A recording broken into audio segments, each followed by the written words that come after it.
stream. Sorry, it just cracks me up. And change my thing. Move this, move that. Good gravy. Skype is like all sort of fuckery right now for me. Why? Well, Because it keeps cutting Josh in half. Oh, well, that's why is it good. cutting Josh in? It's cutting Well, Josh because in half? he has put together a lovely display, and so he is Vanna Whiting to the side, and Skype is center I can try that. shooting. No, it's okay. Don't worry about that. Like, Look, I'm working on framing, so. I've already seen over, what is it, 9 hours, up to 10 hours of you and various cast members in all sorts of dress, so to speak. So, which we're gonna talk about, by the way, in the interview. Literal dresses. Yeah, that's true. There's that. Hey, beforehand, just so I'm aware, because we haven't necessarily done this in a while, have a new person that hasn't been on before, so to speak. Josh, is there anything in particular that you would appreciate that we don't kind of touch on? And by that I mean, like, we don't know you, so we don't know if there are things regarding the cast or the show implementation or whatever that are kind of like touchy subjects that we wouldn't want to make a. We don't want. This isn't a gotcha interview, so we don't. No, want to, no, like, of course. weird. I mean, anything that comes up, I have answers because for things that are not appropriate and all that. So Great. I mean, some of the cast members are straight, some of them are gay. I mean, whatever comes up, I know how to handle and work around those. So Okay. he's already consulted with PR. I am the PR. So See? I told you. and I talk to myself all the time. Good deal. All right. So is this? Wait. Are we up and streaming? I think I got Yeah, a notification. Yeah, we're streaming. I mean, we haven't show started yet. Oh, by The way, word streaming just cracks me up because every time I hear it, I think of several things. I think of Don't Cross the Streams. Mhm. I think of Yellow Hanky. I'm just like, is there not like a better word technology-wise we could have come up with? I mean, really. Well, it's a All right. stream of data that's coming to you slowly instead of just like you download the thing and play it. So, doing it live. By the way, just to test, can everybody hear this? Yes. Yes. Okay, cool. He's not here, but yes. Right, which is one of the reasons why I use that, and plus it's my shortest clip. So you know. So we had a little bit of a tech issue last week. So Oh, I make sure. heard that. So I'm making sure we don't. So Josh has been doing his research and listening to watching our shows. That's a But problem. you noticed, you heard everything and were like, "What the fuck are these people talking about?" I know. I was like, I hear it fine. What are they doing? What? Yeah. They don't understand. Never If ending. you can't hear it, doesn't mean everybody else isn't. Go ahead, Jeff. Sorry. No, I was thinking out loud. Go ahead. I wanted to clarify, Josh, in reference to the series. Is it fair to say that you're the author, or? I think for a series, you'd say, especially my role in it, you'd say creator, probably. Okay. We can do that. Oh, yeah, that was a question that I had because at some point Stuart took over directing. Is that correct? Stuart and I basically co-direct. Okay. I try not to hog all the titles. So I don't want to be one of those people that's like written by Joshua Pangborn, produced by Joshua Pangborn, lighting by Joshua Pangborn, directed by Joshua. I mean, that's a bit narcissistic and everything. So, I mean, I think Stuart and I do pretty much the bulk of the directing together. But for season 1 especially, I gave him the title of director, and then season 2 and season 3 were co-directors basically. Oh, that kind of explains it a little bit. Wow, that would have been a great question for the show. Well, no, it has to do with your intro to him. Oh, gotcha. Oh, Because the Context! previous 2 ways we were gonna say something, you were gonna say something would have possibly been wrong. So I just wanted to make sure we got his title right. Right. Because I know that when I've been doing social media posts about it, I'm putting director, and I'm like, oh, I see Stuart's name on there too, but we're not interviewing Stuart, so I don't know how to put this. Right. So I in the document that we use, I changed it to author, but then I was like, that sounds weird. Like, so how do we make a proper reference? Is what I wanted to make sure. Creator. Right. So, yeah. I don't know. I appreciate your concern. Thank you. Well, We try to be professional. We never say Good we morning, succeed. Drew. We just try. Yeah, there's that.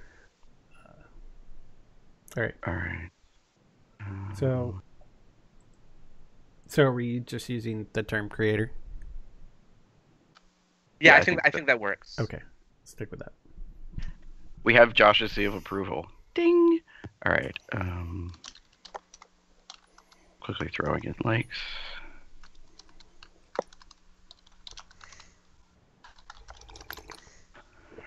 Oh man, how am I supposed to?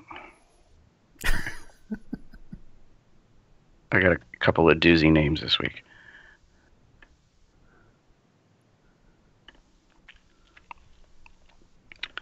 Remember when we were doing like a huge list and we would split them up?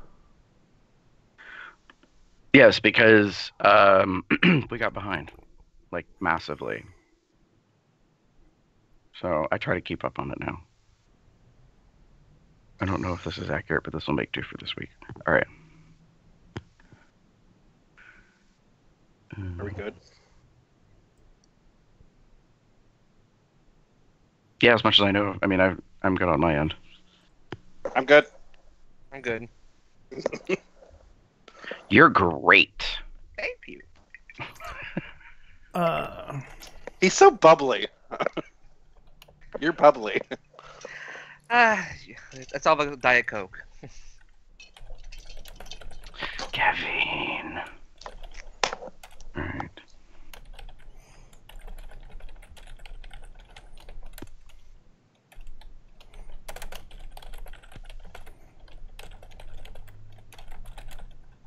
That is a lot of typing.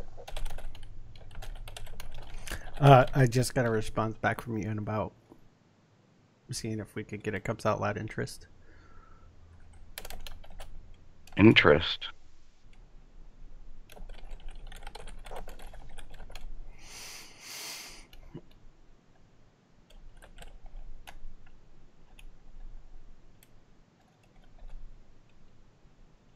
Right.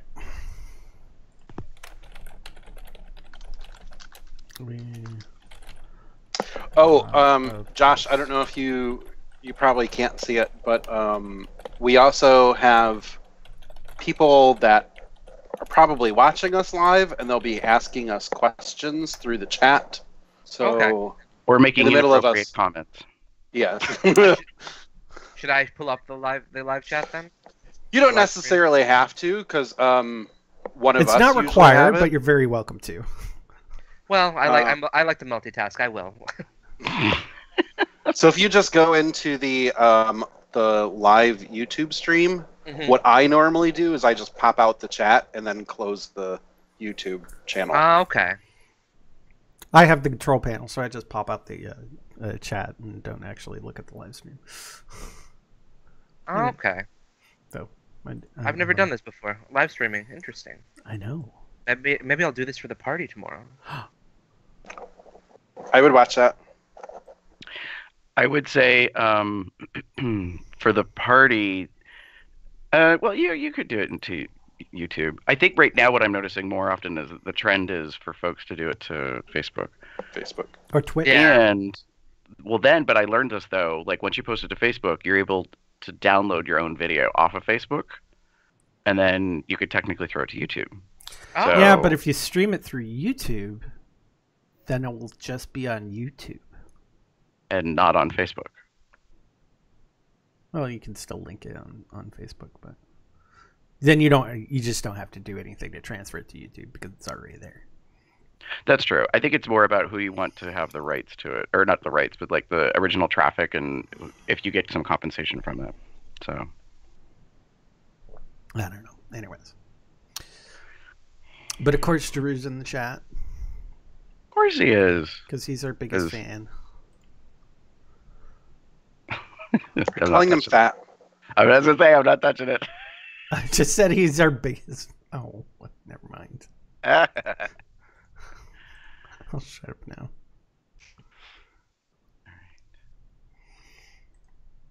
Are we ready? All right.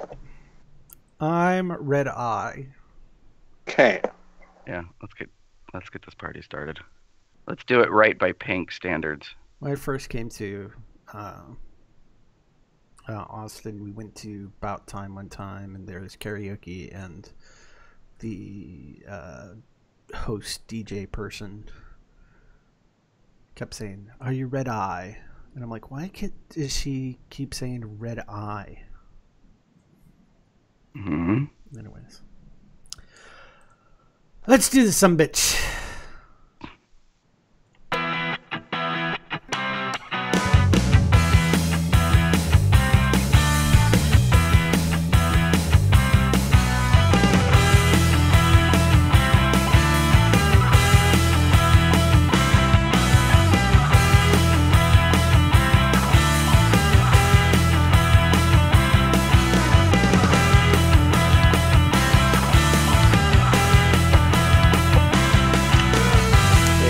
It's October 17th, 2017, or 29th, 2017.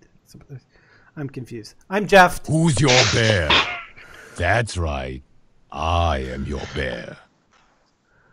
I am Chester. This room is a pigsty, and you're a dirty pig boy. And that makes me Gary. Don't hurt nobody with your bad self. And welcome to Comes Out Loud, the Bear Podcast of Indeterminate Length, episode number 439? Eight. Jesus. I'm really bad with numbers lately. In any case... It's right in front of you. No, it's not, because I have to flip between windows. Actually, no, it's in the tab up there. Never mind. I'm confused. In any case, we got a guest with us. We got creator of Skeleton Crew, Josh! Hi, everyone. Very excited to be here. I should probably give you this. There we go. Anyways. Hey, it sounded right for us for once. Well, versus. Anyways, that's just the. I like that one. They're both good. They work for me, both of them. Okay. So how I about think this? you like the Fuller House audience. Oh, I can't do both at the same time. Oh well. Anyways. Let's get right into this.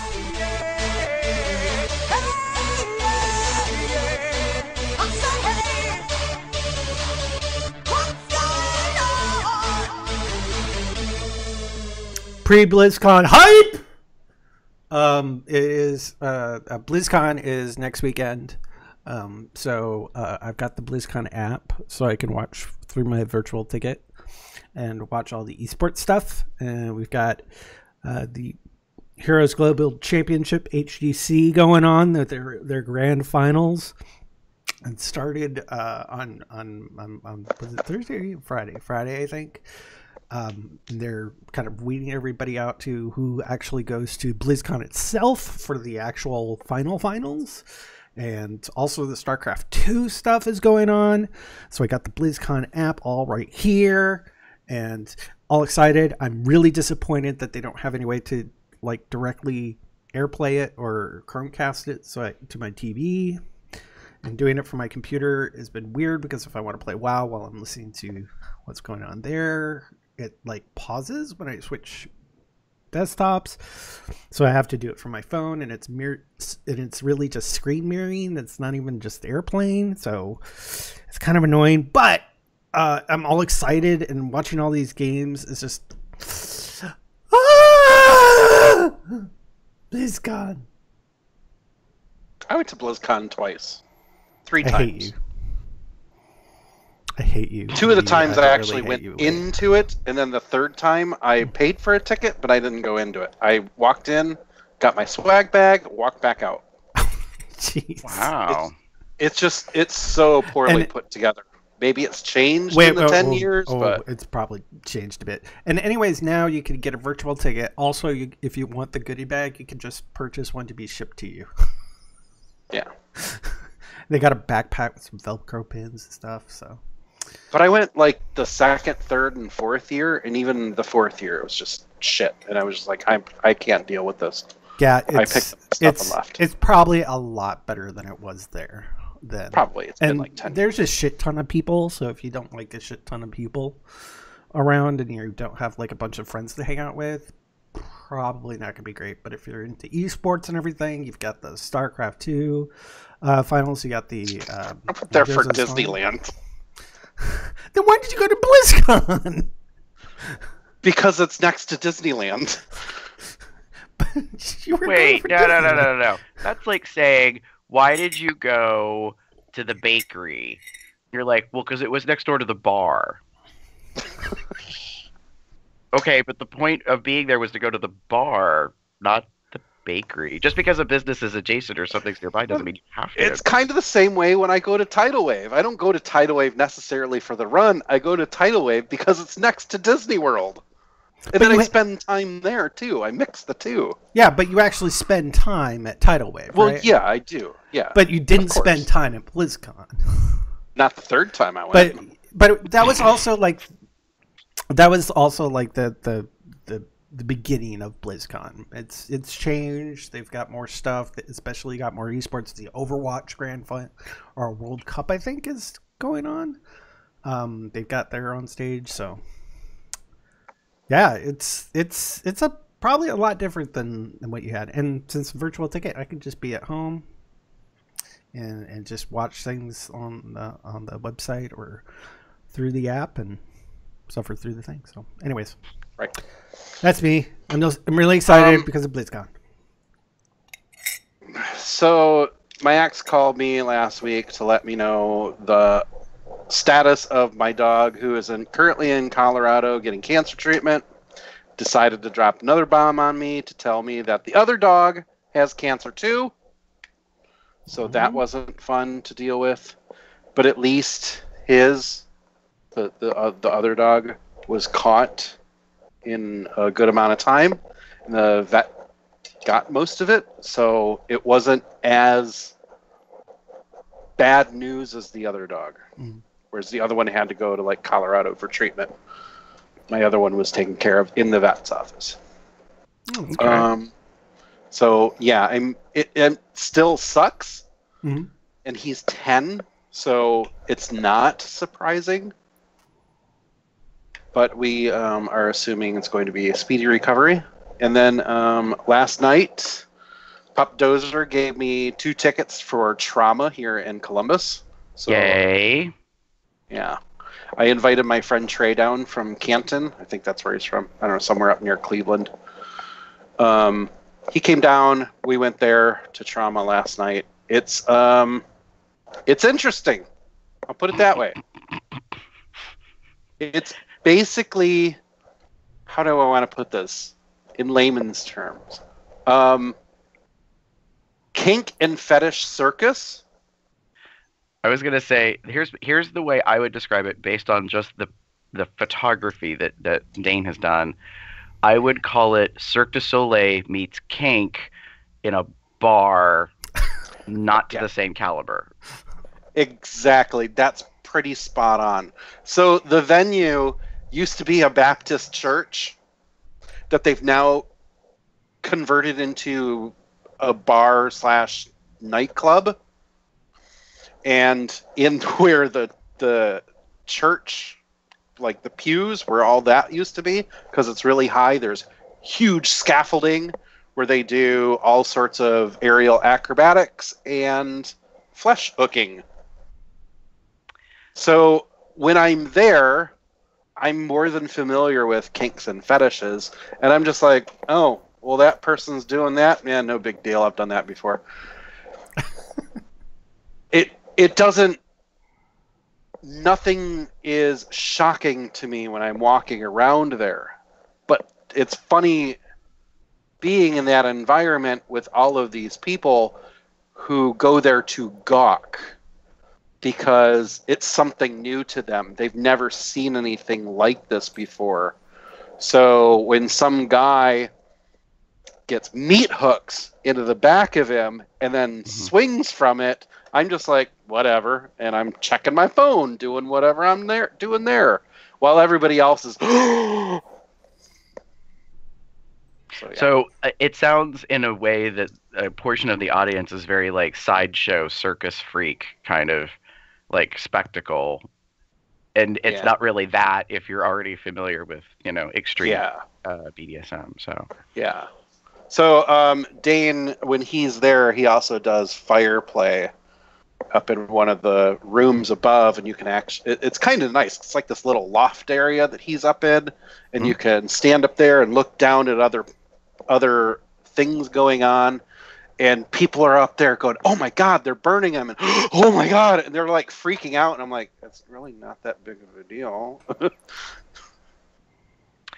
Well, yeah, I mean, I get it. It's kind of like I listen to Penn Jillette's podcast often, from Penn and Teller from Vegas, the magicians that have been doing illusionary work for decades now. One of the interesting things about magic they talk about is the whole point of magic, like, is to put on a show, and everything you see is not exactly what you think it is. And that's what I think of when you say, people are like, oh my god, he's being burned. It's like, technically, I mean, there's a lot more to it than what people think there is. So yeah.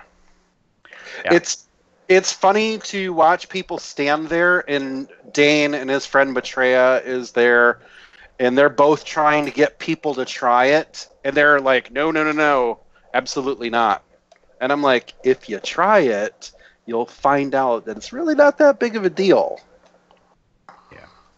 But Gary, how about you? What's going on over in your area? I am about to travel for work, and I'm not excited about it. I'm going to Montreal this week. I leave tomorrow. I'll be back later this week. The reason why I'm not excited about it is a couple of fold. One, it's probably going to be a good 90% work focus kind of travel thing. So there's not going to be a lot of ability for me to have non-work time. On top of it, I'm going to a city that I haven't been to since about 1988, maybe. Going to Montreal. Yeah. I went when I was in high school. So I haven't been, and I don't currently know anybody that's going to be there when I'm there. So it's not like there's a local person to show around and that kind of stuff. And I don't have my own transportation. So I'm going to end up Ubering it, that kind of stuff. It's things of that nature. They've got an underground. Well, they may, but I don't know if that's going to get me from the hotel I'm staying at to where I have to go to work and things of that nature. So, yeah, I mean, like, I just talked with a good friend of mine yesterday about the currency exchange thing. Like, should I take money with me? Should I take American? Should I take Canadian? Like, blah, blah, blah. So it's just been things of that nature. And, I mean, there's only one thing I really want to do while I'm there to be successful is I'm going to go to Montreal. Deli? What? Eat smoked deli? No. Montreal smoked meat? No. Oh. I didn't know about that. I mean, I could taste some smoked meat, but that's not the point. Or smoke some meat. Anyways. No, I'm gonna get some poutine when I'm there. That's like the only thing that I know for certain I'm gonna do while I'm on Montreal.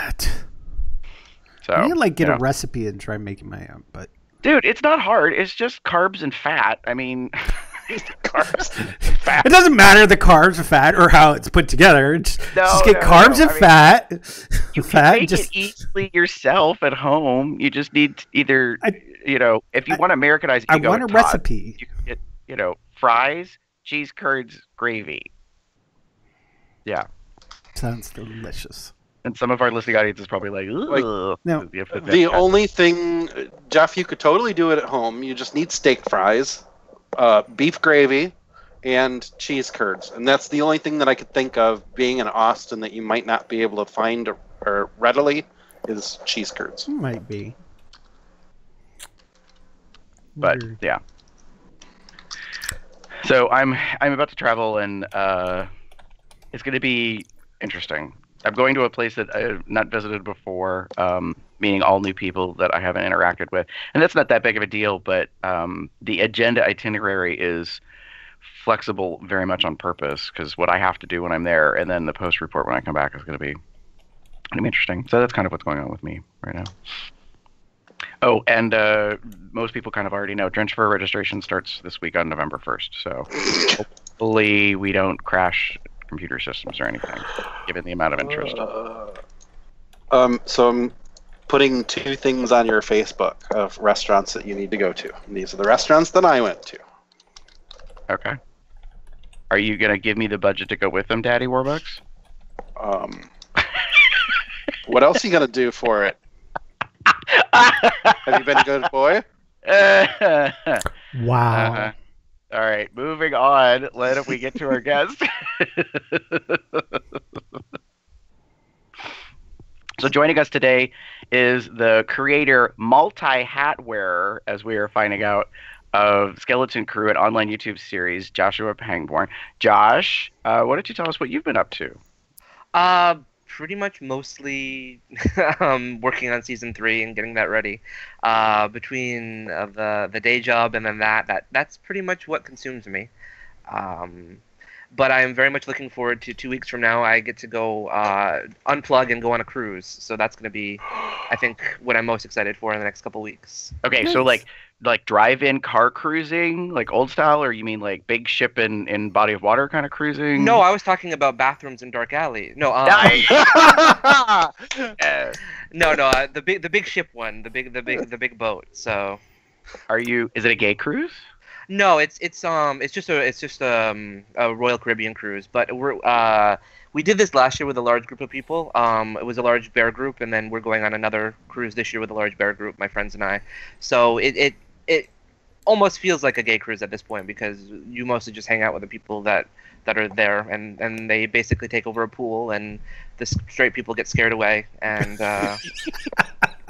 it's like showing up early for a bear run. Exactly. Oh dear. So good. Where are you going on the cruise? Like, what are your? So we leave out of Bayonne, New Jersey, and then the first stop is Fort Lauderdale for some reason. But I just stay on the boat because it's Fort Lauderdale, and I'm not sure. Fort Lauderdale is a lovely place, but I don't vacation there for anything. Not a destination. Then we go to I think the Bahamas. 2 different stops in the Bahamas. Ooh, nice. I enjoy cruises, but I've only ever been on a Disney cruise line, so I'm kind of spoiled in that manner. That could be a lot of fun. I've never done one of those, but I have too many people that probably would not want to do that. So, I would say a Disney cruise has its own unique flavor. You could be spoiled on any cruise that you go on. I haven't been on a cruise in a couple decades now, but I've never been on a cruise. I went on like one right after high school.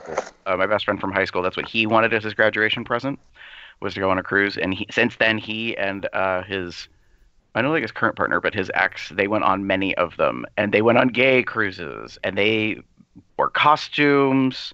Some might say they made a spectacle of themselves. They were known by a name. I mean, they became a thing. It's kind of like going to P-Town and seeing some of the artists perform there. I was like, oh, girl. Anyways, love you, Jason. Not that he probably watches the show or listens, but no, it's pretty cool. I'm glad that you're going to take the time to vacay. As I always get told with the stuff that I work on, they're like, you need a break. You need to. I will probably be taking my laptop with me, though, and writing some things. So I don't know how much I'll be vacaying, but I'll be trying. So. Ooh. Kelvin in the chat said you guys are going to Coco Key and Nassau. Yes. So. Yes. Port Canaveral. Kelvin says he's going to be on the ship with Josh. So is Kelvin stowing away in your luggage, like kind of like? No, he's gonna be in three doors down, basically. 3 doors down. Ooh, isn't that a name of a song, a show? It's a band. Band. Oh, sorry.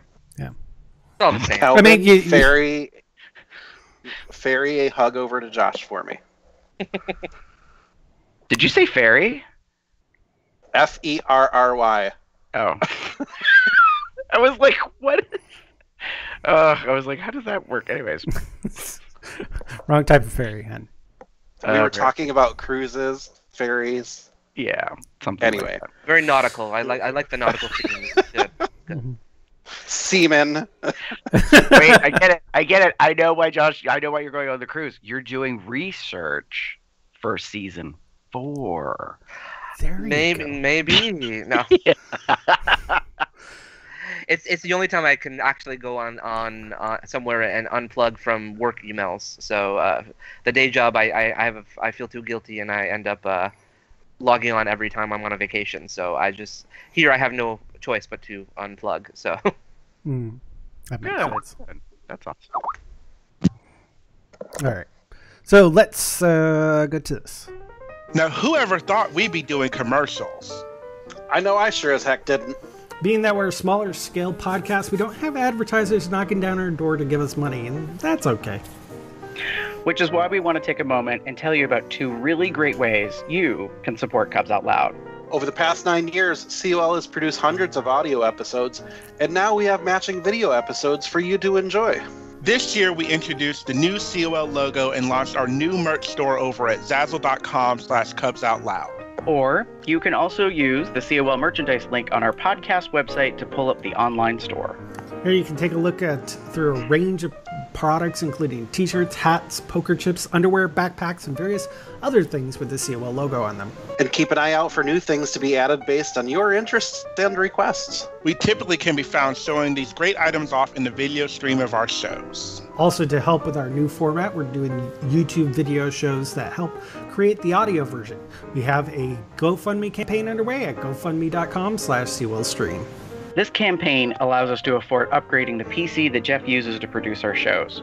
Plus, a better computer means better quality streams. And thanks in advance for not only listening to Cubs Out Loud, but helping support the podcasts too.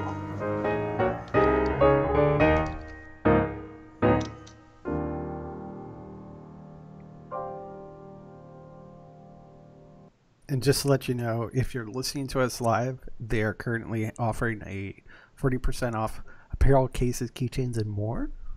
So you may want to pop over there and use their little code that they got. And keep watch on Zazzle for codes. They have like a code all the freaking time, which may apply to your purchase. I don't have anything on hand. What do you guys got? Sorry, I'm busy reading the live chat. I'm busy talking with my mic muted. We're so doing wonderful here. Anyways, what I was saying was they always have a code pretty much 7 days a week over at Zazzle, and it's all sorts of various things, and you never know what new might pop up. As for me, I happen to be wearing the sweatshirt, the infamous sweatshirt, so to speak, that, this lovely chocolate brown with a big logo on it. So yeah, it's my wubby for the cool weather season, so to speak. Yeah, I've been kind of wishing that I had gotten one of those too nowadays, being that it's more chilly nowadays. I am not in a COL shirt. I'm in the Money Shot shirt, which are conveniently placed right behind Joshua. Nice. So since we're plugging merchandise, Joshua, where can people get Skeleton Crew merchandise? You can right now get it on eBay. We have Polly's Boutique on eBay, and if you go to the Facebook page for Skeleton Crew, you can find links to that. You can get a Skeleton Crew shirt like this, or a Money Shot shirt like that, and probably very soon lapel pins, which are the new thing that we just got. So, ooh. Will the scripted Money Shots ever come available? If people wanted it, sure. We could definitely get those. We modernized Money Shots in the second season, and but the original Money Shot shirts do exist still. Yes. Okay. Okay, new item going up on the COL store. Some lapel pins. They're Okay. nice. I can link you to some really cheap places to go and get them if you wanted. We're just Awesome. adding them to our store. They make them as they go along. So. Oh. It's a trade-off. With Zazzle, you can pick products from their inventory of available products, figure out how to put a logo on it, and then they'll make them to order, basically. The downside is we're kind of limited. We've already discovered that we can't have, let's see, there's no cock rings, there's no jock straps, yeah. Do they do bathing rags. They do bathing suits, yes. Because people have asked me for Skeleton Crew bathing suits, so, and I have not found anywhere I can do those. So. Oh. This is called live adding to the store. Oh boy. Anyway. I know people. I'll get back to you. Oh boy. All right, let's go into this.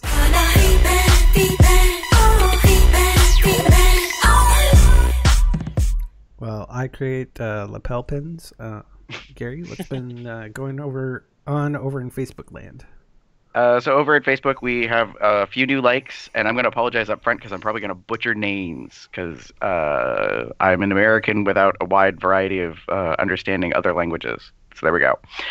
We would like to thank the following individuals: Brian Walter, Alejandro Javier Perez Razo, Guivson, perhaps F. Anjos, and Ezra West. So thank you for liking our page on Facebook. We appreciate it. And then we do have a little bit of comment back and forth.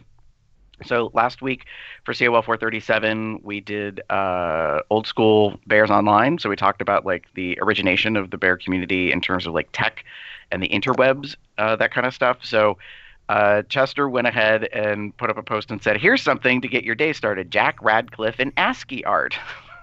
It's so bad.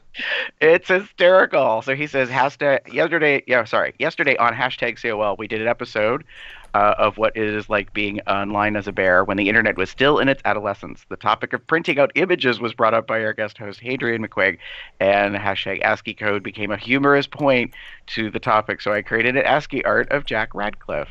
Now, then Tony, who's part of our COL Entourage audience, says, and for those with an iPhone, check out the Real World ASCII.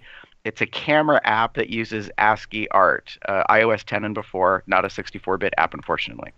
He said, I used it to have a plugin from QuickTime that would output everything in ASCII art. So he actually posted a selfie in ASCII. And then Eric had posted as well and said, back in 1989, I would have been so hot right now. I think he's referring to the Jack Radcliffe piece. So, I just want to throw in there that after, during the show, and Drew had made something about let's make bear code happen, and I made a post about it. About 6 other people started making bear codes on their Facebook profile.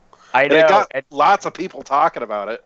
So Carlos, who's also known as Brown Eye on a show I used to do with William years ago called The Inappropriate Couch, Carlos actually posted on his Facebook about the bear code, like just what his was, and all of us old farts are all of a sudden like, oh my god, I haven't seen that forever. So like then there's like this whole log Just back and forth about it. Just a series of bear codes. And then there was like, oh my god, I don't know what the hell this is. Somebody says. So everybody's like, no, use the online encoder, use the decoder. It was really hysterical. I was like, so now Hadrian he's probably gonna smack me when I see him in person someday. Bringing the bear code back. I blame you. So yeah. Anyways, nice.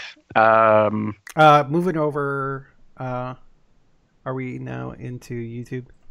Yes. Yep. I forgot if we missed something anyway, because I was adding a product to the store.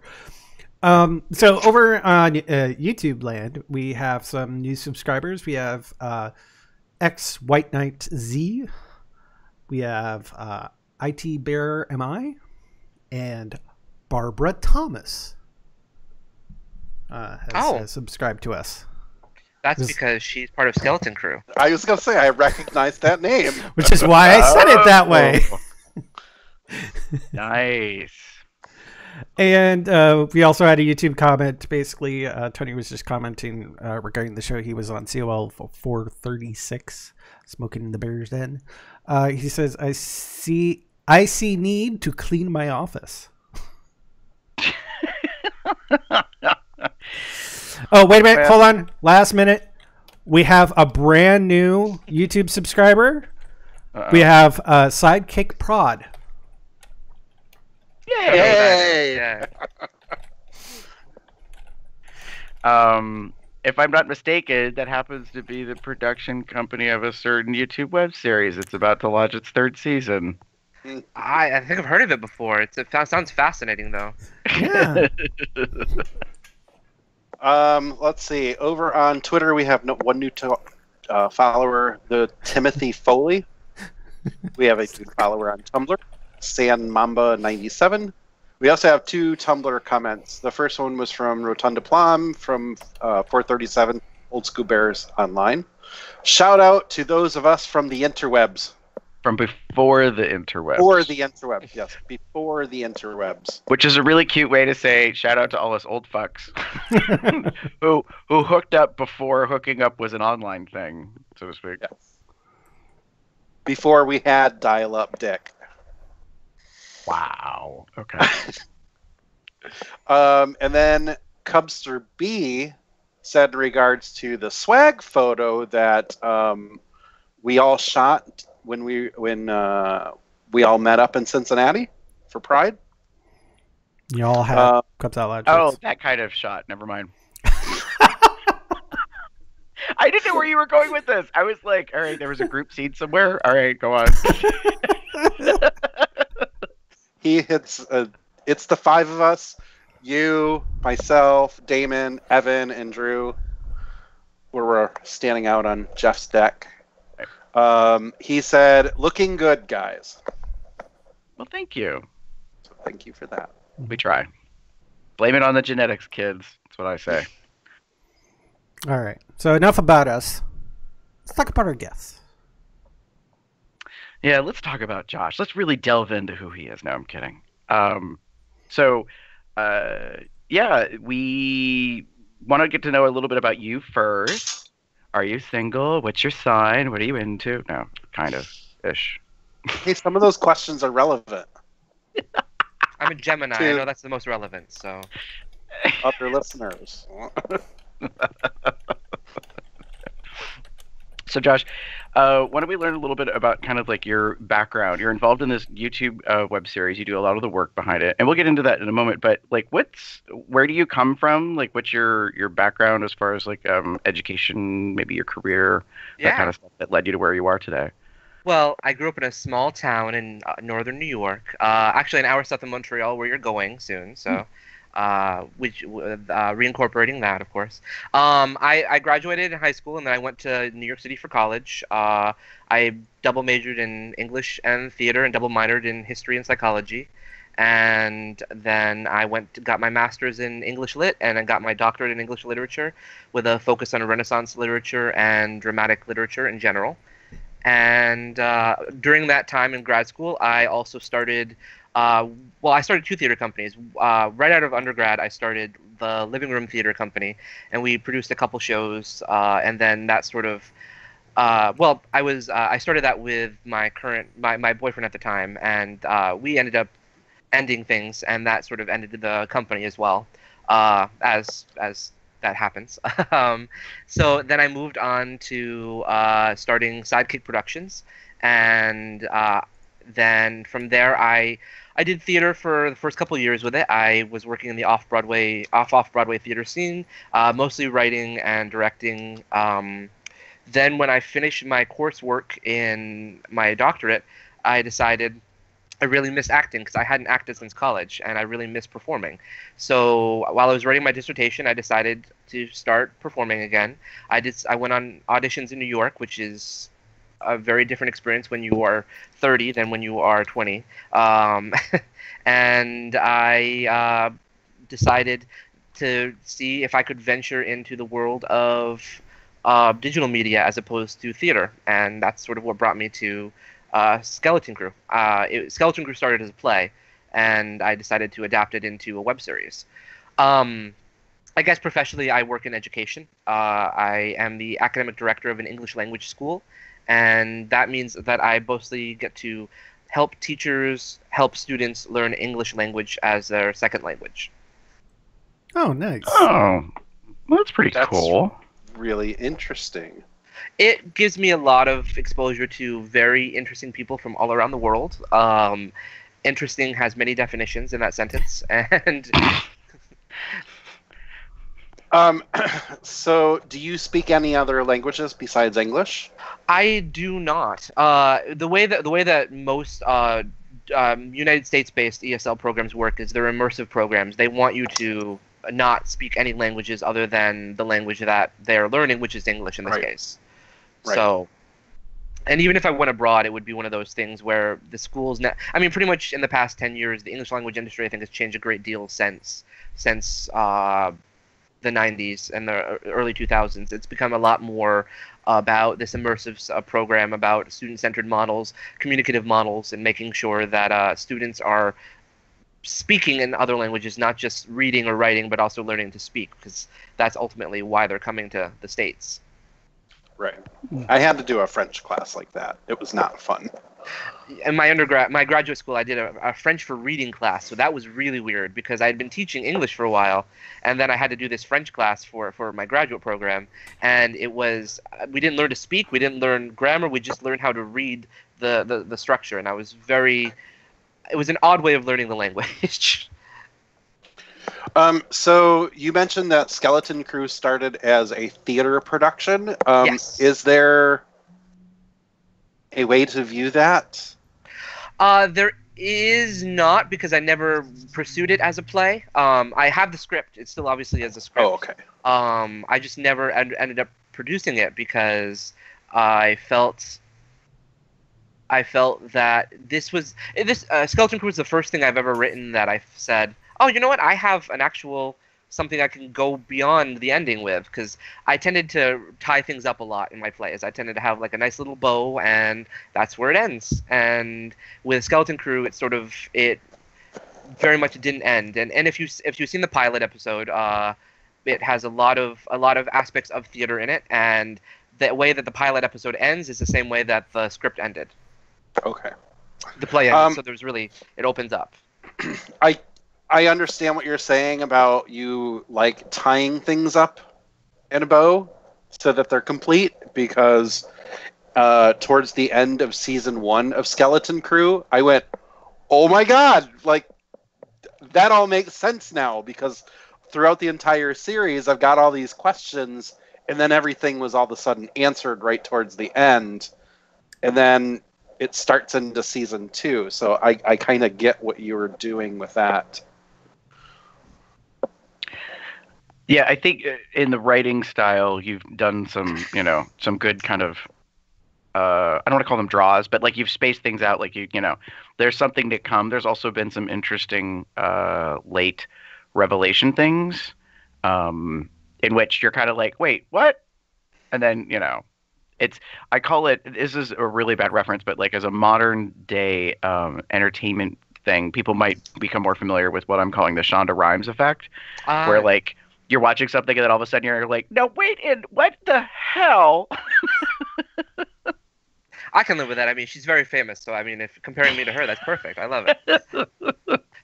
I used to get compared a lot to from the actors that worked with me. They used to jokingly call me the John Waters of Broadway, because a lot of my plays were very John Watersy, and I didn't take that as an insult because they meant it as a positive thing. But Shonda Rhimes, I like that. I haven't had that before. I like that. Well, there's I think it's more in season 2. There's been a couple of like unbeknownst, like I don't want to say out of the blue, but like it's a revelation of a thing.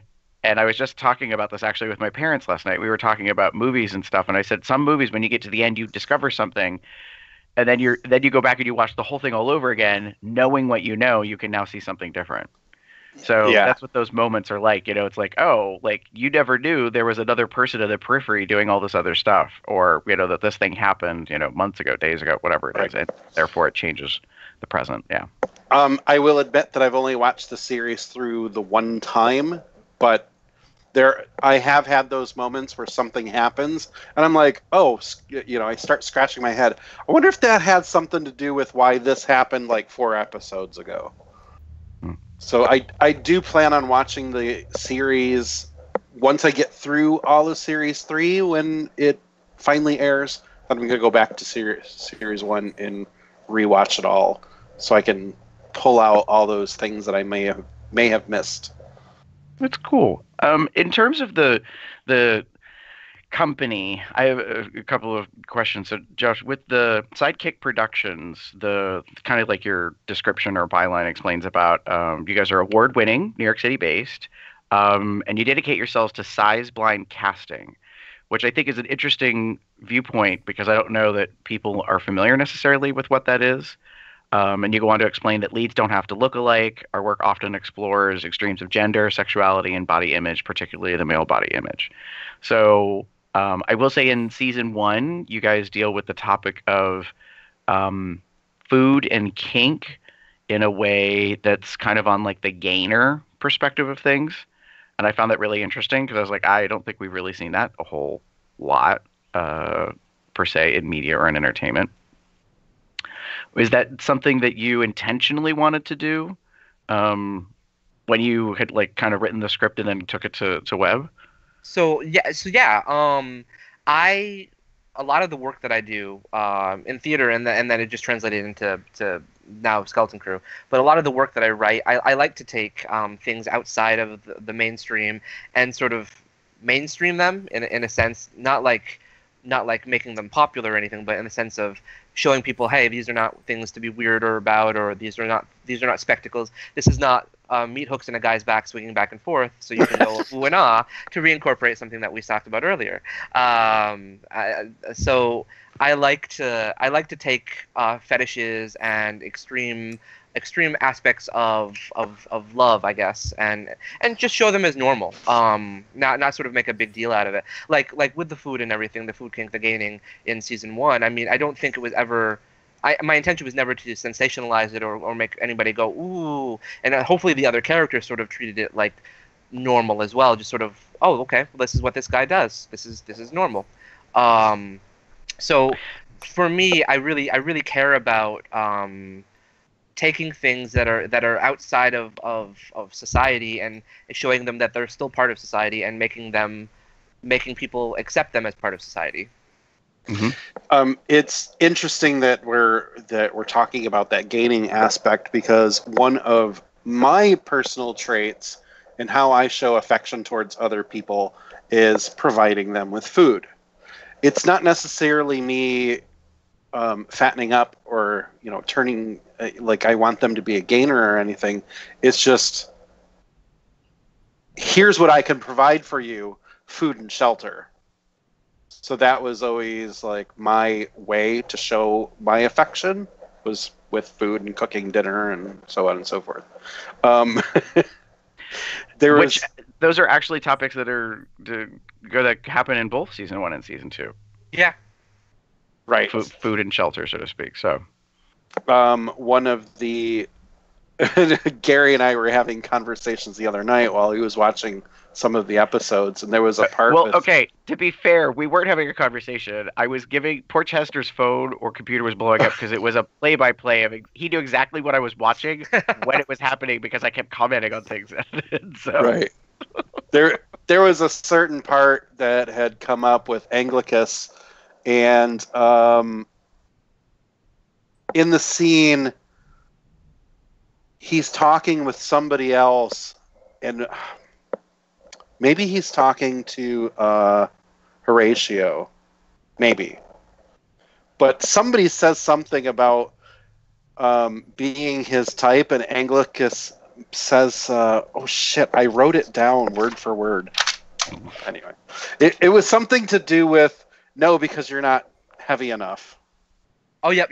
Yeah, I think he's something like he's too skinny or something. Yeah. Yeah, I'm bringing up our chat because I'm pretty sure that I sent it word for word. Yeah, you know something's going on when we start quoting lines from it, because they hit a nerve, like funny bone nerve, or make you think, or that kind of stuff. What I'm interested to know before we get into talking more about Skeleton Crew is, Josh, do you guys have other things that you're working on with Sidekick Productions, or is Skeleton Crew kind of we are actually. No, so Skeleton Crew season 3 is wrapping up, and we're going to be airing that soon. So we're in the process of looking at. We have 2 new series in development, and both are bear themed. Mostly because they will feature a lot of the actors from Skeleton Crew, probably, because when you have people that you work with, you like to incorporate them a lot. I work very much along the lines of like I can't remember his name right now. Christopher Guest, like Best in Show and Waiting for Duckman. If I've got people I like to work with, I want to use them as much as they want to be used. So So 2 series in development. We're also looking at our first feature film that we're hopefully going to shoot in the spring, horror film. So it's our first. It'll be a bear horror film, and it's. I love horror, so it's a genre that I've always wanted to explore, and I think it's probably one of the most fun to do for our first feature film. So we'll find out. Yeah, there's somebody down Okay. here in Texas that's doing a bear horror film, Bears versus Zombies. Ah, okay. Interesting. So I've got a question about that. Before I do, I found where I messaged Gary, and I said, "This is a conversation between Horatio and Anglicus," and it was Anglicus saying, "I don't think that's going to happen in your current state," and Horatio replied, "I'm not depressed," and Anglicus replied back to him, "I meant scrawny," and I fucking lost it when he said that, because that sounds something like I would say, because I have guys that will hit on me and I'll be like, well, you're just simply not big enough for me. So my question, you're talking about making other productions that are bear themed. I'm pretty sure I know the answer to this, but I'm going to ask it anyway. Skeleton Crew is not a bear themed show, correct? Correct. That is very correct. And even the shows that I'm working on right now, they're not gonna make they're not gonna be specifically bear. Like all the actors won't be bears and everything. I just I guess they become bear themed because I'm in them, or some of the actors are in them, because that's what makes them bear themed. But they're not. It's not going to be exclusively like, this is the bear show and this is the bear thing and this is the bear thing. It's just there's not a lot of paraphernalia in it. It's just a couple. Paraphernalia.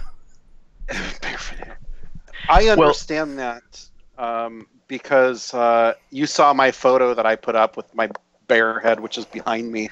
Yeah. That I shot with the Skeleton Crew shirt on. My friend Dane, him and I are both photographers, and I asked him to shoot the photo for me. And when he was asking about the show, I had told him, I'm like, well, it's not a bear-themed show, but all of the men on there are pretty much bears. I don't know how else to put it, but it's not a bear show. Right. This is kind of the way I determined it. If people are familiar with the Bears in the City movie series that Doug Langway and them have put together, it's kind of like if you take that, but you put it more in, I guess I want to say, a realistic sense, in that what we see in our day-to-day lives is, like, the people that I interact with are not mostly bears or all bears. So that's kind of the way I feel about this cast is, yeah, most of the guys are kind of like bigger, hairy, whatever, but that's not the primary focus. So you've got much more of like kind of blended casting, I guess, in that terms. Like, it's not a utopian kind of like environment or world. It's also not, what you would probably see in a lot more media, which is very little involvement or representation. I think you've got a blend going on right now with the Skeleton Crew group. Yeah, for me, I want to show again different body types interacting with one another. Different. I mean, it doesn't have to be just like queer as folk for bears. It's sort of more like it's just a show that happens to feature bear actors as opposed to twink actors or something. Right. Right. I would like to point out that I've not seen any kind of referencing of bear or bear culture during the show, not like you guys do with kink and fetish, where that's kind of like right up in your face. I mean, there's several scenes, particularly in the beginning of season 1, with leather culture right in your face. I don't see any bear culture being put out there at all. I think we reference it's just sort of, I guess it's the sense is that we want to normalize it and just say, hey, it's just gay, and it's just gay men who are bears, as opposed to making it sort of a fetish group based, because at this point, bears in mainstream and mainstream television are basically used still for comedic effect and everything. Yeah. Let's use the big fat guy. He's a doofus. Exactly, and then you may have this big looking like construction worker dude, and then he all of a sudden starts talking like he is a munchkin or something, and it's it's just it's fine, but it creates this sort of like weird dichotomy of well, being a bear is still a fetish and everything, whereas I think for most of us it's just this is who we are and we just look this way, and it's not sort of anything weird or different or anything. So. I mean, we call Money Shots a bear bar at times.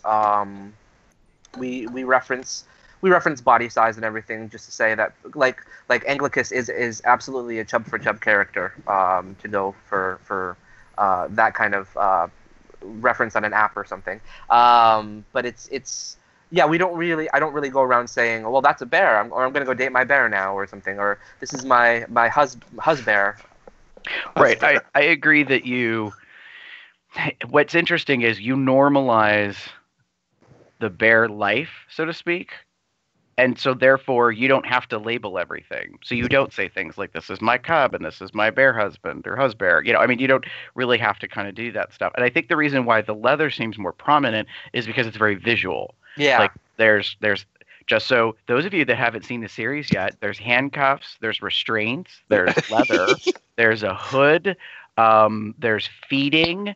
So yeah, I mean, I think visually that's there's a lot of stuff that kind of makes people focus on that. What I find interesting is when you're talking about like kind of normalizing, what I liked is that the actors in discussion of the relationship that Hunter has with Aaron in the first season, it's not so much normal because a lot of people are like, I don't want to say they're dismissive, but they're kind of like whatever that is. Mm-hmm. So they're not rude about it. They're just like, we recognize there's a thing, and I don't really get this thing, but it's a thing, if that makes sense. Like, so I think it's much more kind of neutral as opposed to judgmental or, on the other extreme, highly supportive, like in a weird way, like, oh my God, I think it's fabulous. They like, you know, you tie him up and feed him food. You know, it's like, no, that's not, that's not the goal either. In a way, I wonder if that has something to do with the fact that everybody else has really fucked up relationships throughout the show. Possibly.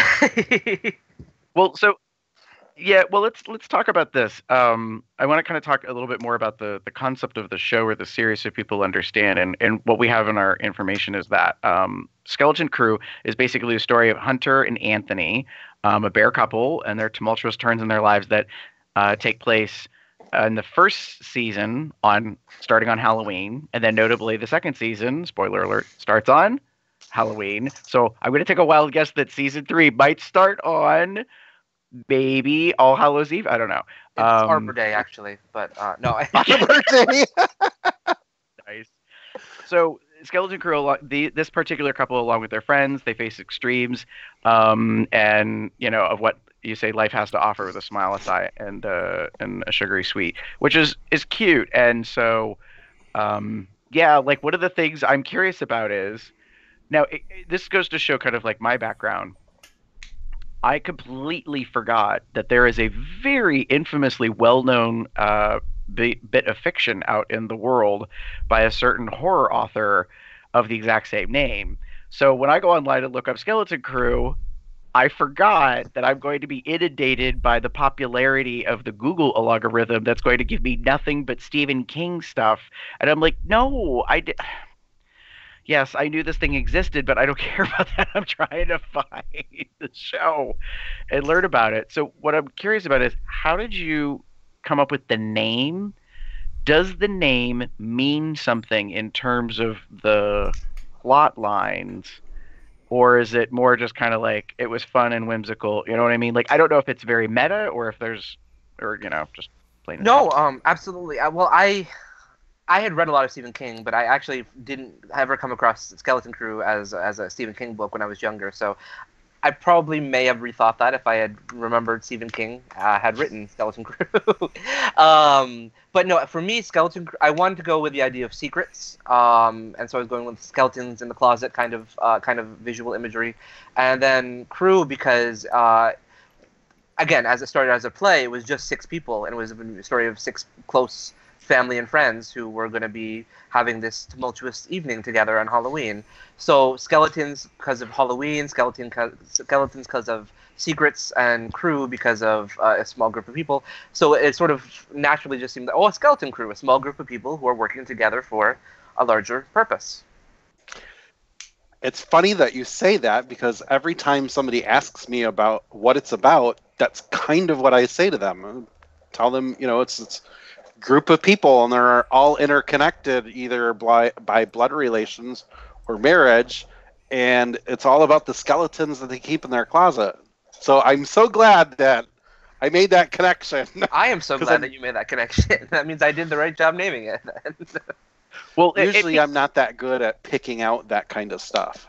Yeah, I mean, Chester and I actually talked about this a little bit online between the two of us, because one of the things I theorized was part of the theme of the series is that everybody's got shit going on. Like, we all have stuff in our lives, but this series is interesting because some characters are very narcissistic or self-focused. And others are not so much. And the interplay of them, like, you kind of figure out that nearly all of them have some stuff. And they're not necessarily open about it. And so, and kind of what I don't want to call it classic drama, but, what you recognize in entertainment is if you don't talk about it and you don't put it out there and you try to keep it a secret, eventually it doesn't go well. Like, life happens and causes these effects, and so you end up with police involvement, lawyer involvement. So I'm trying not to spoil anything or give stuff away for people to go watch the series. So yeah.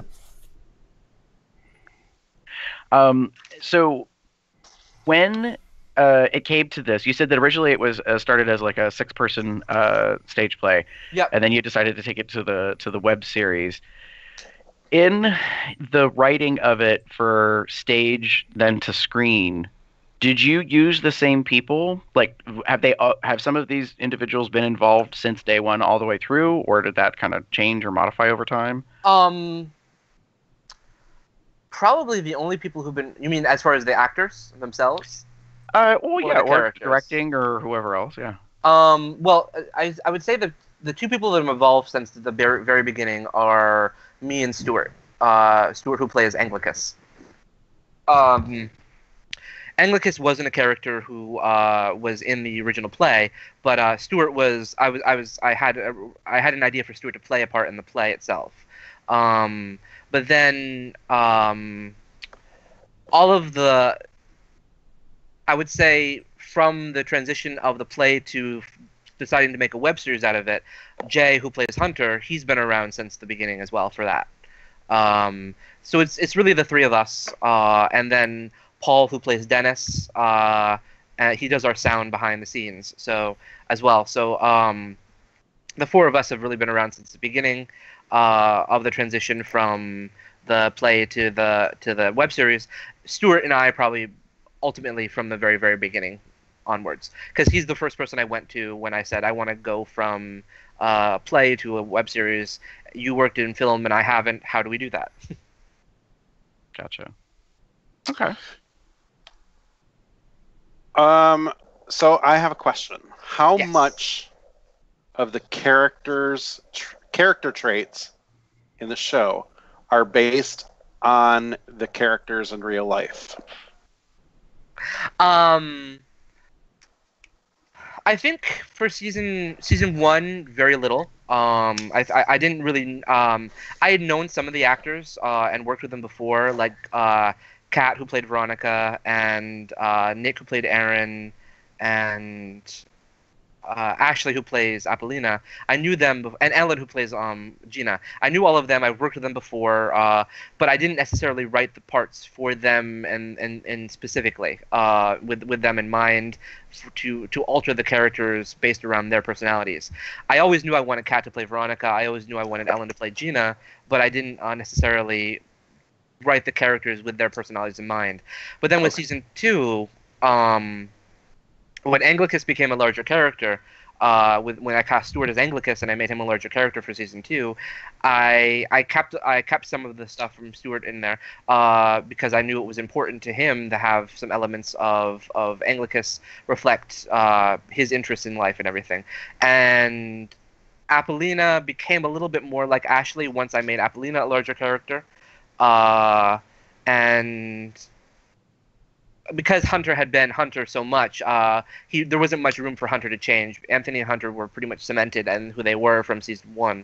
So Anthony and Hunter don't change too much over the course of the seasons. But from the writing from season 2 to 3, I really talked to a couple of the actors especially and said, what are some things you want to see happen with your characters? And some of it may have been from their own opinions and their own personality traits and everything.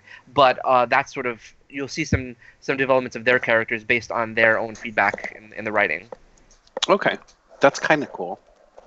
But I would say everyone likes to joke and say that every single character at some point has a personality trait of mine. So so I guess. Well, that's true in a sense because you're writing it and you're writing it from your point of view. So they are your thoughts that are going out there. So it's always going to be a point of view from Joshua. Yeah. Speaking of Josh, as just curiosity, are you the sole writer of the script, or do you have kind of like a couple of people you run things past, or like a group, or I don't know, a writers group or anything like that? So season 1 and 2 are almost exclusively just me. And season 3 is exclusively me with input from Ashley, who plays Apollina, and Jay, who plays Hunter, and Stuart, who plays Anglicus. They sort of became sort of a sounding board for me. They didn't write anything, but they gave a lot of feedback. Like they told me, well, this doesn't work, or this works really well, or I don't think that makes any sense. And so I would go back, and I really appreciate it because it gives me it pushes me to develop something further if it's not clear or if it's not interesting, and make it more interesting and find ways to make it something people want to watch. So no, that makes sense. Speaking of some of the cast, I have to say this for the record because Ashley is hysterical. She is probably some of my biggest guffaw, burst out loud laughing moments. And I actually said this, I think, to you, Chester, in the chat that we had. So you could give this feedback to Ashley, or if she listens, hey, Ashley, she reminds me of a current day Lainey Kazam. She's this beautifully energetic, kind of bubbly, boisterous personality. And her ad-libbing, at least I'm calling it ad-libbing, because I think that's what happens sometimes. A lot of it is yeah. is hysterical. My best memory of hers from season 1, and this isn't giving anything away, she's on the phone and she was eating while she was on the phone, and whatever was in her hand or on the fork or whatever missed her mouth and fell off, and it went into her cleavage. And in the middle of giving her line, she's eating, and then she goes, oh shit, and grabs the food and then continues eating. I nearly pissed myself laughing. I thought it was his funniest thing I'd ever seen, because I was like, I'm pretty sure that wasn't in the script. No. Hey, while eating, could you kind of miss your mouth and then react and Ashley's such a talented actress because she's so natural. She just makes everything seem like it's intentional. She always has that intention behind her. So the wind could come and blow her hat off, and you would think it was part of the scene. And when we had the wind machine behind her blowing the hat off, she's just so fantastic. I love her. I love working with her. Yeah. So go ahead, Chester. I was going to say, because we were talking about specific characters. I like Barbara Thomas. I think that introduction of her as Carla was pretty great. I think she's really good in that role. Barbara is amazing, and I knew doing season 2 that I couldn't do Carla as Carla from season 1 because she was really hard to work with. That season 1 Carla, she was just very very very demanding. Was she stiff? She was no, she And was just, lifeless. She was just lifeless. She gave me nothing. Yeah, I mean, she didn't emote very well, so I mean, it She was didn't, no. difficult to read her to know what was going on. It was just. I mean, and she was so rude too. She was just the rudest actor on the show.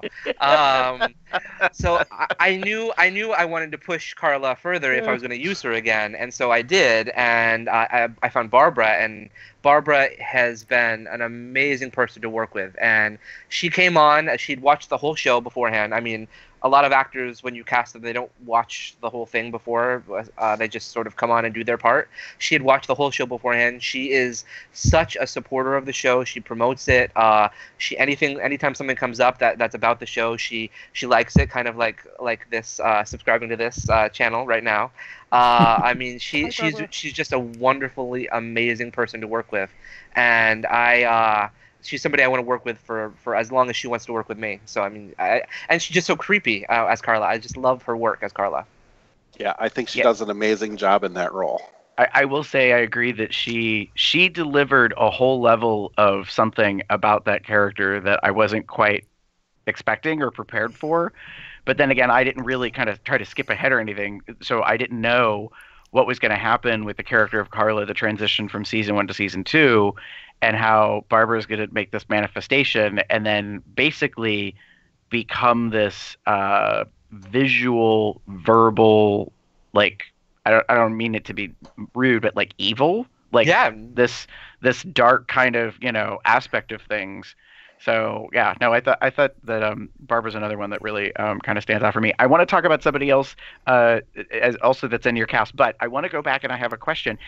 How did you get these folks? Like, I mean, are you just putting out like a kind of a casting call, like in the Village Voice, or like are you running into a bar and be like, hey, you look like you can act? Or I mean, how a couple of them I knew. Ashley, I'd worked with before, and Ellen I'd worked with before. I actually went to college with Ellen, so Ellen and I go way, way, way, way back. Kat, who played Veronica, I knew, and Nick, who played Aaron, I knew. Stuart got Jay involved as Hunter, so Stuart brought Jay on. And then Stuart also brought on Frank, who plays Horatio. And I'm sure Horatio is a favorite character of everyone's. So I've got some words. No, I have words. Yeah. I hate to say this, but I know Chester needs to get some stuff off his chest. I will lead in hopefully with a comfort before Chester gets to say what he has to say. I don't know Frank personally, but I'm hoping he is not like his character, because his character is pretty despicable. Like, he's evil. Evil. Frank is nothing like his character. Frank is absolutely nothing like it. But Frank loves villains, and he loves to play villains, and he idolizes the Joker. So that's Frank. But for other actors and everything, just to finish up your question, I mostly put out casting calls in Actors Access, and which is a casting website, and then they respond, and we do auditions and bring people on. And most of the time, we have very easy choices. Sometimes we have very, very difficult choices because everyone's really good, and those are always the best when we have a lot of difficult choices, because then we say, well, how can I use this other person we're not using for this character somewhere else then? And like Yolanda is actually a very interesting character, person. Yolanda, who plays Glenn, she originally submitted for the role of Cecilia, the old woman from the nursing home in season 1. She sent me an email and said, hey, I would love to read for this part and do it as a genderqueer character. And I thought, well, let's see her audition. Let's try it. It wasn't what I was looking for, because I got a lot of pushback from the rest of the cast saying you really need to have some heterosexuality in the show. And so Eddie had to be a heterosexual character, they said. I go back and forth on that in general, but there was a strong feeling from everybody, so I went with a cis woman for the role of Cecilia. But I really loved Yolanda, and I took the role of Yolanda, and I made Glenn. I made what was a 2-sentence character into 3 scenes in season 1, and then I blew her up into season 2. I'm sorry, but Chester had something he wanted to say. You just mentioned Eddie, and I don't know if the next sentence you said was in relation to Eddie or not, but you said that there needs to be some heterosexuality in the show. So, from what I understand watching this show, Eddie is straight, but I know that there are parts in the show where people are trying to tease that out of him. Yeah. Like when Aaron and Eddie are sitting watching the movie. Yeah. And Aaron's like, "Are you sure you're not curious?" So, were you subliminally telling us to watch for something for Eddie in the future? I did. I will say an alternative ending to season 1 did involve Aaron becoming Eddie's master. I could totally see that happening. That was an alternative ending to season 1, and it didn't end up happening, obviously. So some of the seeds for that you would have seen planted throughout season 1, I think. Okay. Okay, so yeah, we're kind of getting into the territory of who is and who isn't gay. And I don't know if I really want to know all that. I'm pretty sure I can pick out who is gay. And I'm not saying that it's uber obvious, but maybe it's just my personal fantasy preferences out of that. So I guess I have to thank Stuart for bringing Jay on to become Hunter. Because, yeah, I'm just going to say for the record, in season 1, the scenes with him as a dom and, like, when he's wearing the hat and all that, yeah. Buttons pushed, apparently. I will say, for me, this is how I came to know of the show. I'm a big fan of Tumblr, and I'm scrolling along, and all of a sudden I see this beautiful gingerish man in a dog collar and cuffs, and then I see this big daddy dom type of guy tying him up to the bed and doing stuff. And all of these are, you can tell that it's screen captures of video. And I'm like, what is this? I really need to watch this video. So I went digging, found the show, watched that particular episode, and I'm like, oh my gosh, you guys. I'm talking to the Cubs Out Loud crew, and I'm like, we really need to interview these people. And it was based solely on that one scene. That's a great scene to grab people with. So caught my attention. Speaking of grabbing things, before we go back to cast, so how much reality is there to that whole kink BDSM sub thing that goes on in the series? Is that a manifestation of fantasy, or is that some reality coming forward? Do you mean for the actors, or for the creator, or for all of the above? For me, because I'm a Leatherman and I'm very involved in kink and fetish scenes, when I'm watching the series, I don't believe it comes off as fake. It does not look forced to me. It looks like people are somewhat familiar with this culture.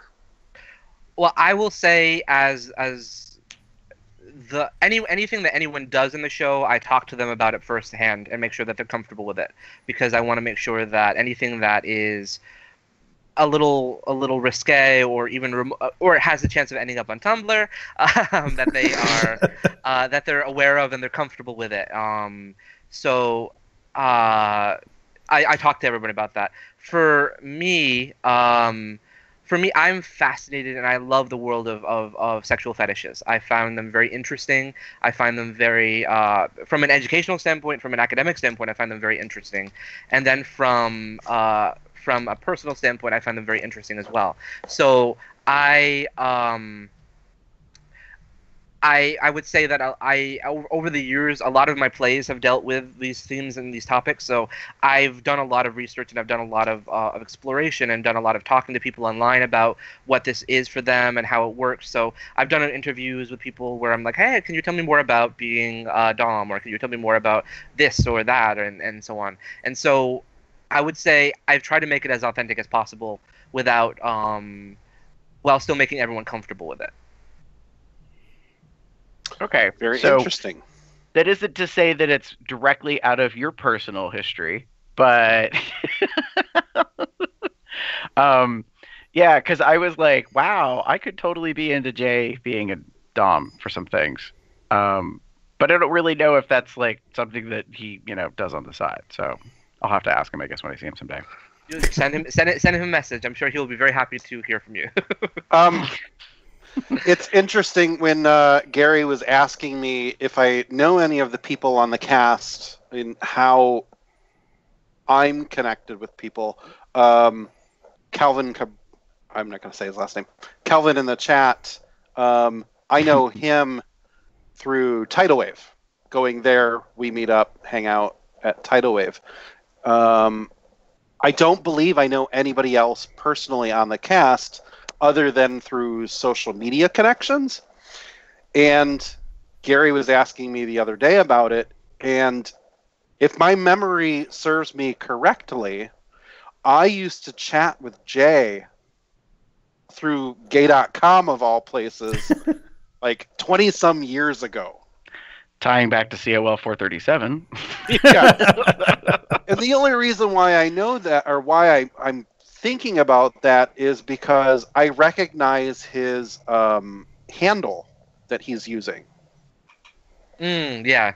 And when I see that handle, I'm like, God, that name just is burned, like etched into my head.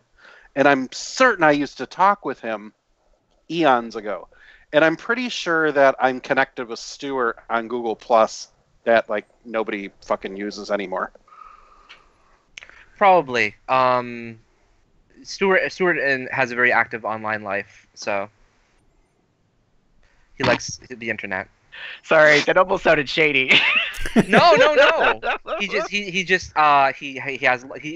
like me. We're because to reference what you guys were talking about last week, how you don't like to friend everybody. But I think Stuart and I just have a habit of anybody sends us a friend request, we sort of just go yes, of course.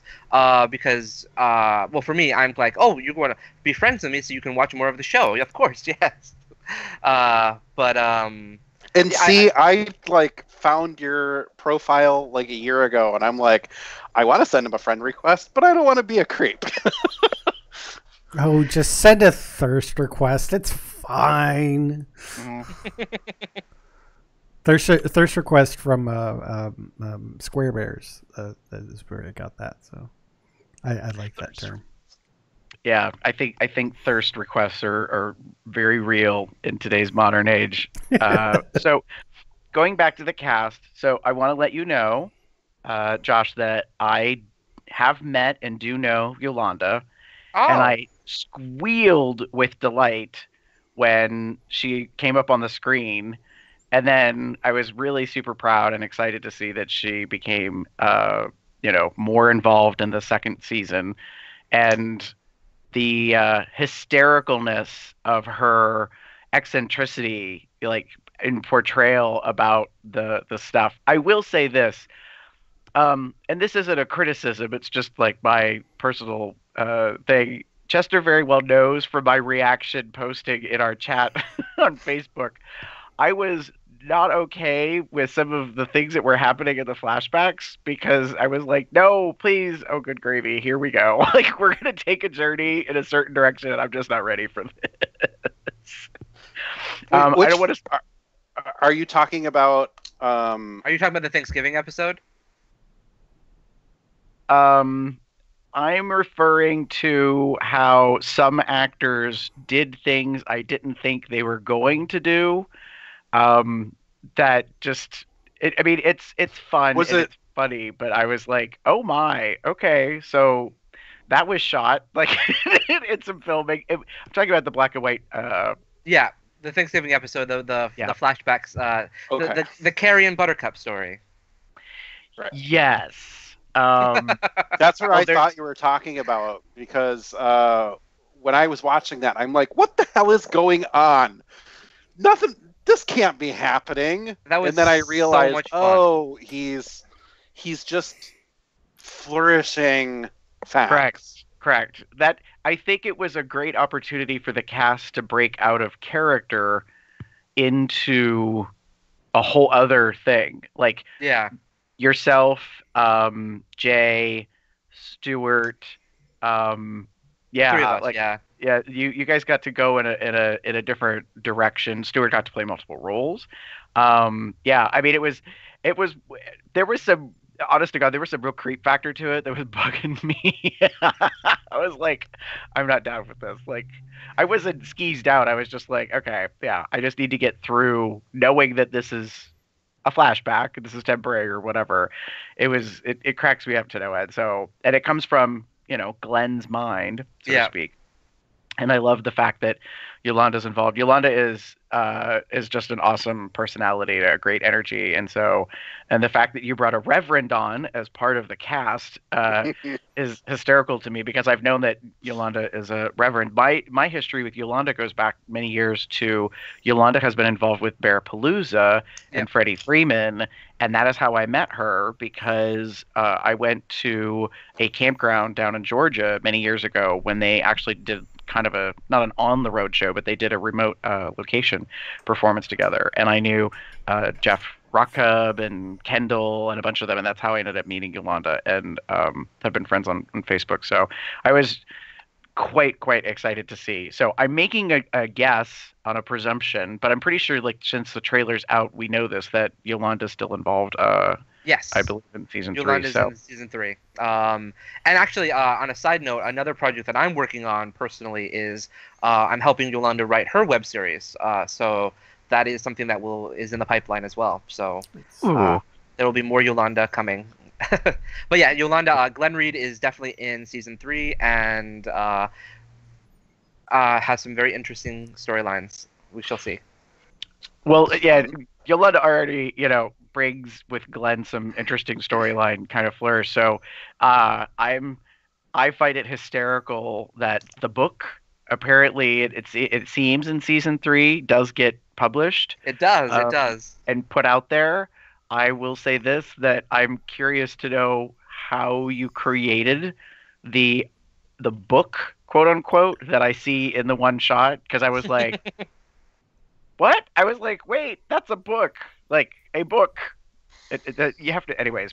I don't want to give anything away, but you have to see the series or understand kind of where I'm going with that. So we'll talk off camera, off air about some of that. No, but I'm super excited. So I've been waiting to say that because I told Chester, I was like, oh my god, I know somebody who's involved. Like, that's so cool. Yeah. So no, that's awesome. But that's why I wanted to lead and ask the question about like how do these people get involved in like because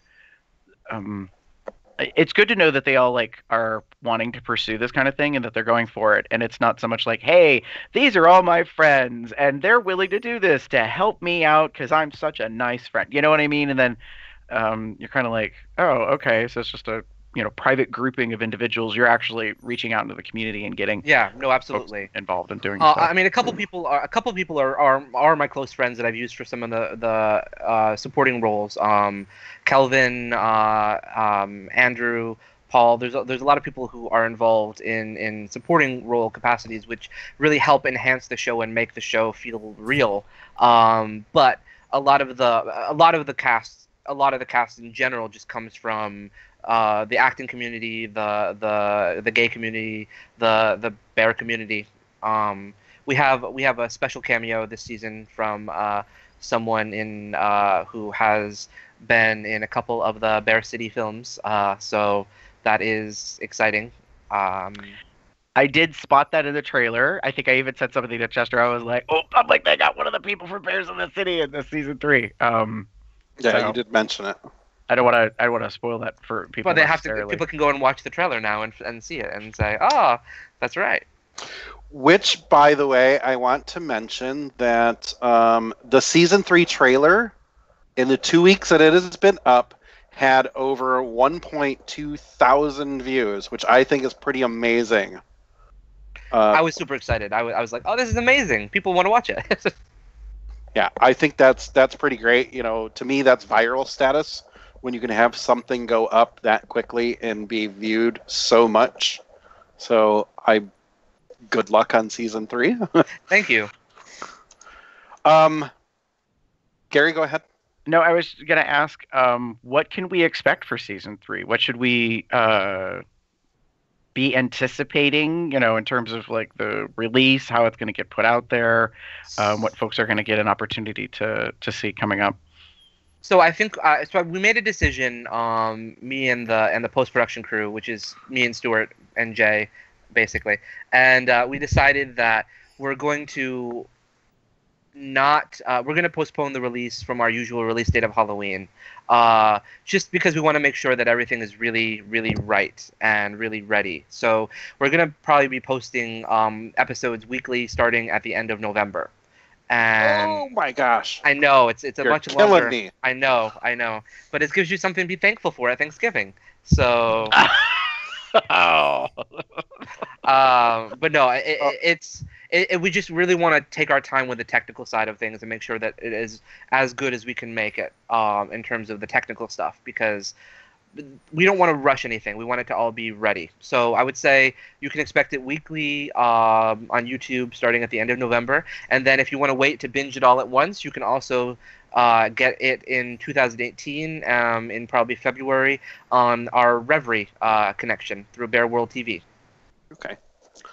Oh, speaking of Bear World, like that's an interesting point that I wanted to bring up and ask you about. How did you get involved with that? I believe it's David Goodman, I think. Yep. Well, I just emailed him because he had Bear World magazine, and I emailed him to say, hey, how do I advertise on your magazine? And he called me up to say, well, actually, would you be interested in being licensed by us for our upcoming channel on Reverie?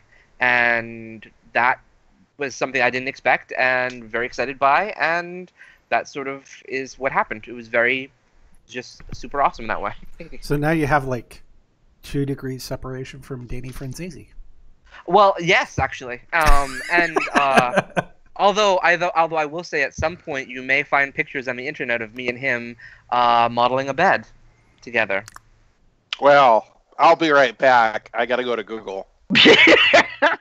I don't think they're out yet, but or Tumblr. You can't see my face, but I'm making like that like ooh face. Like I mean, I'm not gonna lie. I'm a thirsty bitch. I enjoy scenes where you're shirtless. I can't complain about that. I mean, I don't do it because I think everyone wants to chisel me out of sculptures or anything. So, but. Well, there's plenty of things I'd like to do, but that's another matter altogether. Well,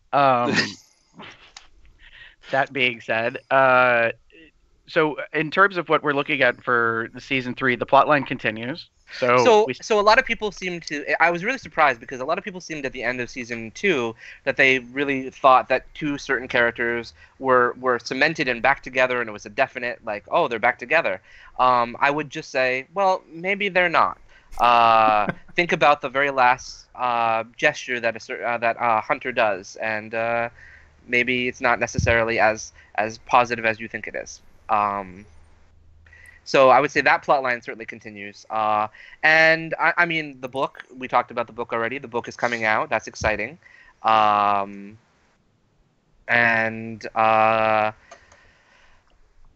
Apollina has been very successful in between seasons. She's been cast on her first major television role. So she'll be starring in the sitcom, the TV series Hospital of Horrors as the Australian doctor Regan Strode. Does she have an Australian accent? She does, and it's hilarious. And okay. Wonderful. I'm going to watch it now. So actually, we'll be playing 3 characters this season. Her sister, Piper, her character, Apollina, and then the character of Regan Strode within the TV series. So, speaking of Piper, I'm curious about that as a sidebar. How did you decide to have her play her sister as opposed to just bringing in another actor for Piper? She asked me to. She said, can I play both parts? And I said, well, I mean, technically that could be very hard, technologically, because we have never done something like that before. But she part of the thing with doing the show is we all want to grow as performers and creators. So this was a challenge that she wanted to do, to create two characters that were very different from one another. And I said, let's give it a shot. If it doesn't work, we will cancel that and try something different. But I think that she really does a great job with both characters. I really enjoy watching her Piper. Piper is really hard to appreciate because she's a very difficult person to be around. But Ashley's one of those people that really gets into character. So even when the camera's not running, she's ad-libbing as Piper. And that's really a complicated scenario when you've got a bunch of gay men behind the camera running and saying and doing things. She's like, judging us from afar. So I will say that I was very conscious about using Piper this year. I wanted to make Piper not just sit on the couch all season because I was very aware that I was scared by the limitations of what we could do with two characters by the same actor. So this season, Piper interacts with other people, and I actually figured out how to do split screen technology so that way Piper and Apollina interact with one another. So. Oh, well, that'll be good to see. I am very excited by that. So. I think it's okay. I think it looks good, but we'll find out. Yeah, Piper's a handful, to say the least. But Yes. she's not the only one. I mean, the first one, I will say, from my opinion, Veronica is the showboat drama queen Yes. of the bunch. Which, it's funny because one of the things I think Chester and I kind of chatted back and forth about is like these characters and the way they behave and stuff. And what I had to do was take a moment and be like, okay, these are not real people, but there are some very real aspects to some of them. Because, to be honest, I was like, Veronica, I would drop her like a hot potato in an instant. I'd be like, I got no time for this, like this narcissistic focus, like kind of thing. But when I think back to my college years, and the people that I knew in drama, like that were pursuing drama degrees, I was like, oh yeah. Like I'm seeing a lot of like I'm having flashbacks. Maybe it's PTSD. I don't know.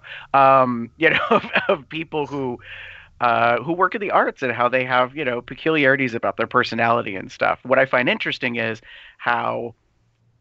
I think this is the part that like people need to suspend in their own like mind of reality is these characters, when you get into season 1, they all pretty much know each other. Mm-hmm. So the eccentricities of personality aren't that weird or odd because they know each other. Mm-hmm. So things don't seem maybe as extreme to them as it is to us. Because I think when I first watched it, I was like, how in the heck?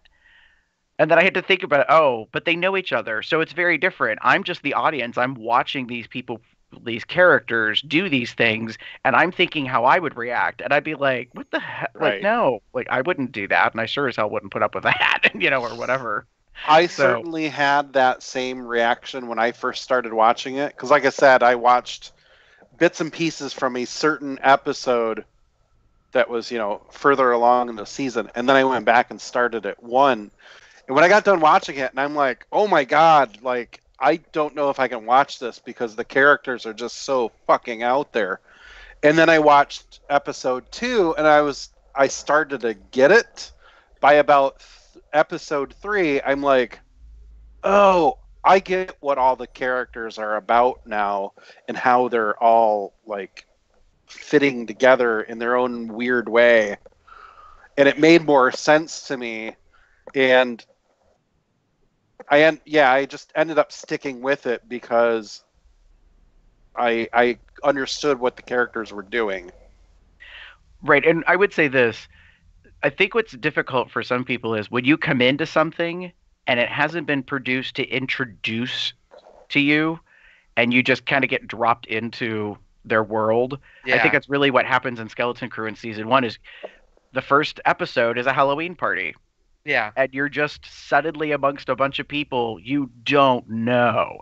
And then all this stuff keeps happening. And you're like, what the fuck is going on? Like, Yeah. what? Like, because you don't... I don't want to give anything away, but it's like you don't realize quite what's happening. I will say this, though, Josh. The tragedy revelation, I thought it was another, like... ploy I thought it was a weird like chess move. Like I thought that one character knew what the other one was doing the entire time and then decided to take it even further. Like, so when that moment happens, I'm kind of like, oh, all right, well, this isn't really what you think it is. And then as it keeps playing out, I'm like, oh shit, this really is what it was like. Oh, I like that. I like that reaction though. That's nice. Yeah. So no, it does take, a little bit, but I'll be honest, I mean, I kind of felt the same way in watching some other web series and some different things. You just kind of have to, I think it's like a book, if it isn't written in a style to, basically say, here's character A and here's character B and here's their land and here's you know what I mean? Like you don't do a lot of that kind of background building and that kind of stuff. And you just kind of like it, I don't want to say plopped in, but you just are suddenly there. Then it turns. You do. Yeah, I really wanted to. I really didn't want to spoon feed everybody. I wanted them to sort of go on a very fun or crazy ride, and some people want to continue on the ride, and some people do not. But in terms of the, I want to talk about locations because you guys in season 2 expanded. You went to more places. Yes. I'm thinking that might continue in season 3. But apparently Calvin's bed has been used.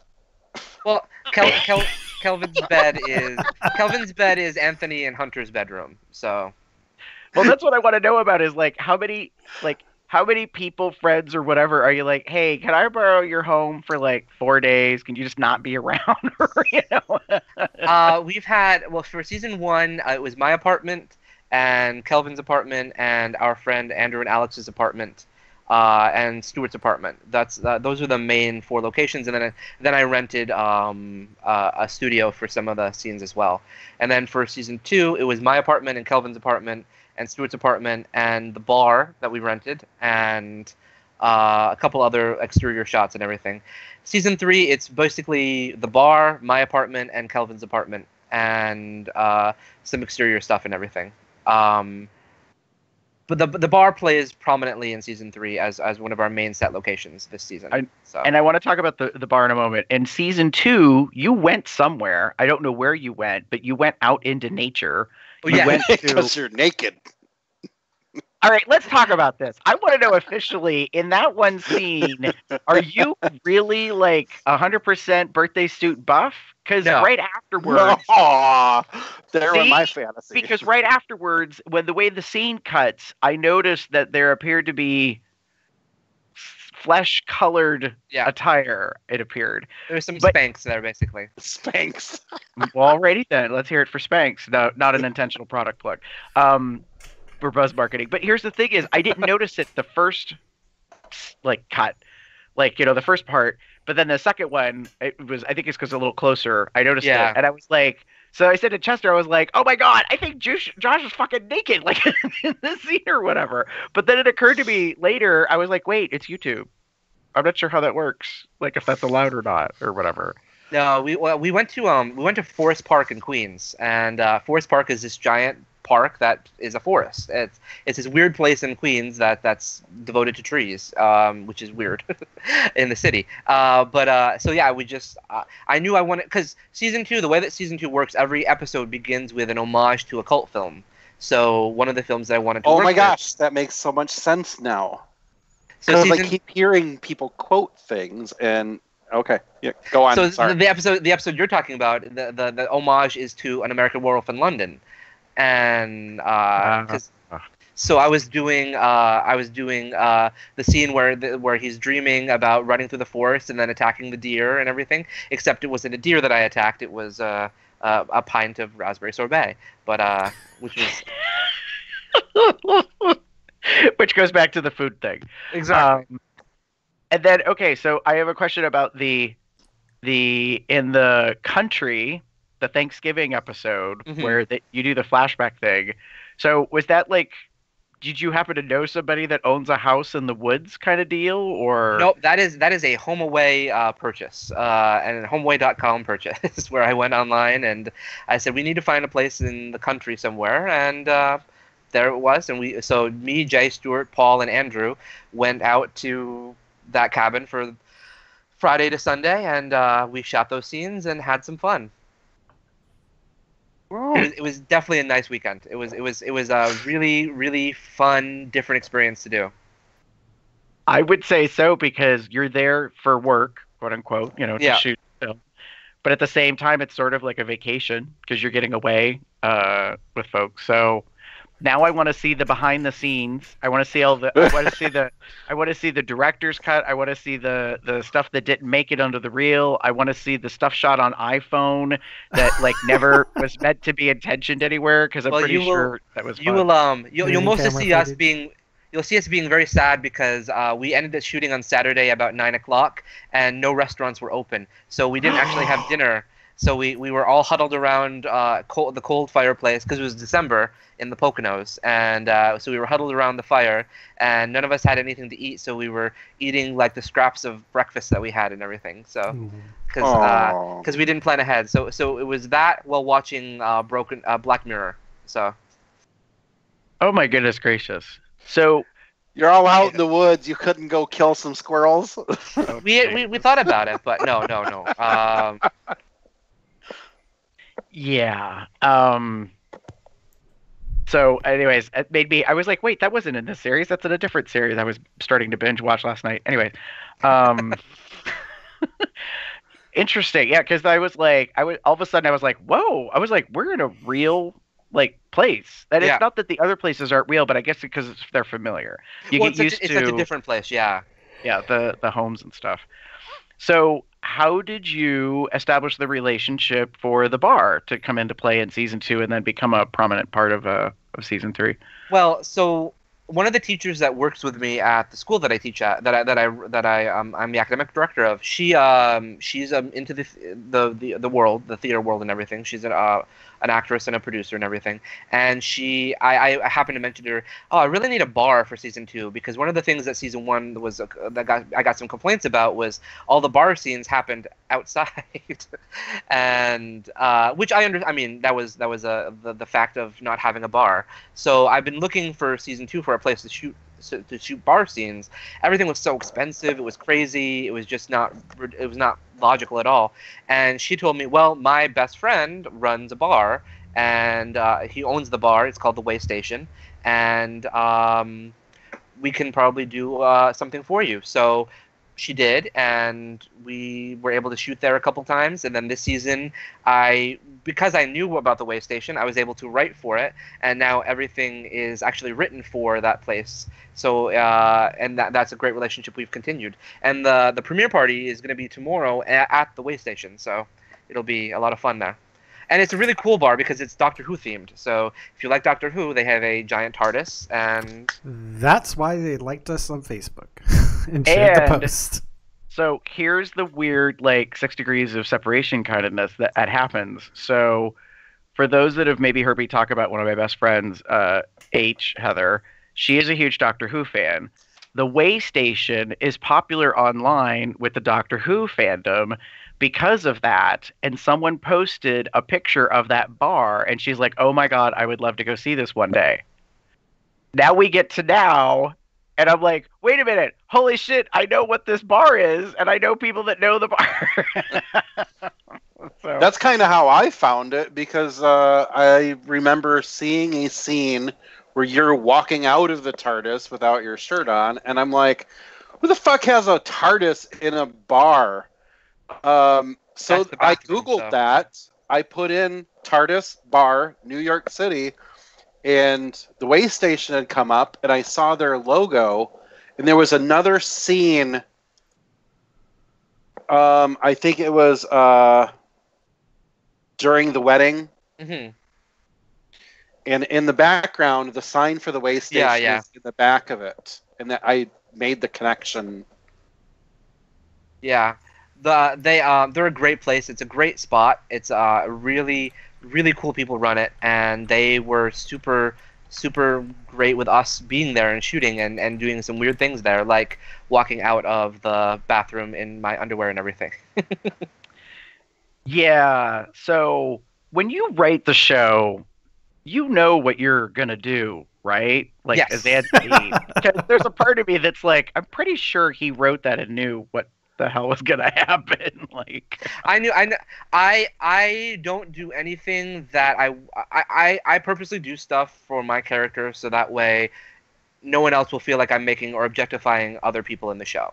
I don't want anyone to feel like they're there because of eye candy or anything. So I want to show them I'm willing to do anything I'm gonna ask you to do.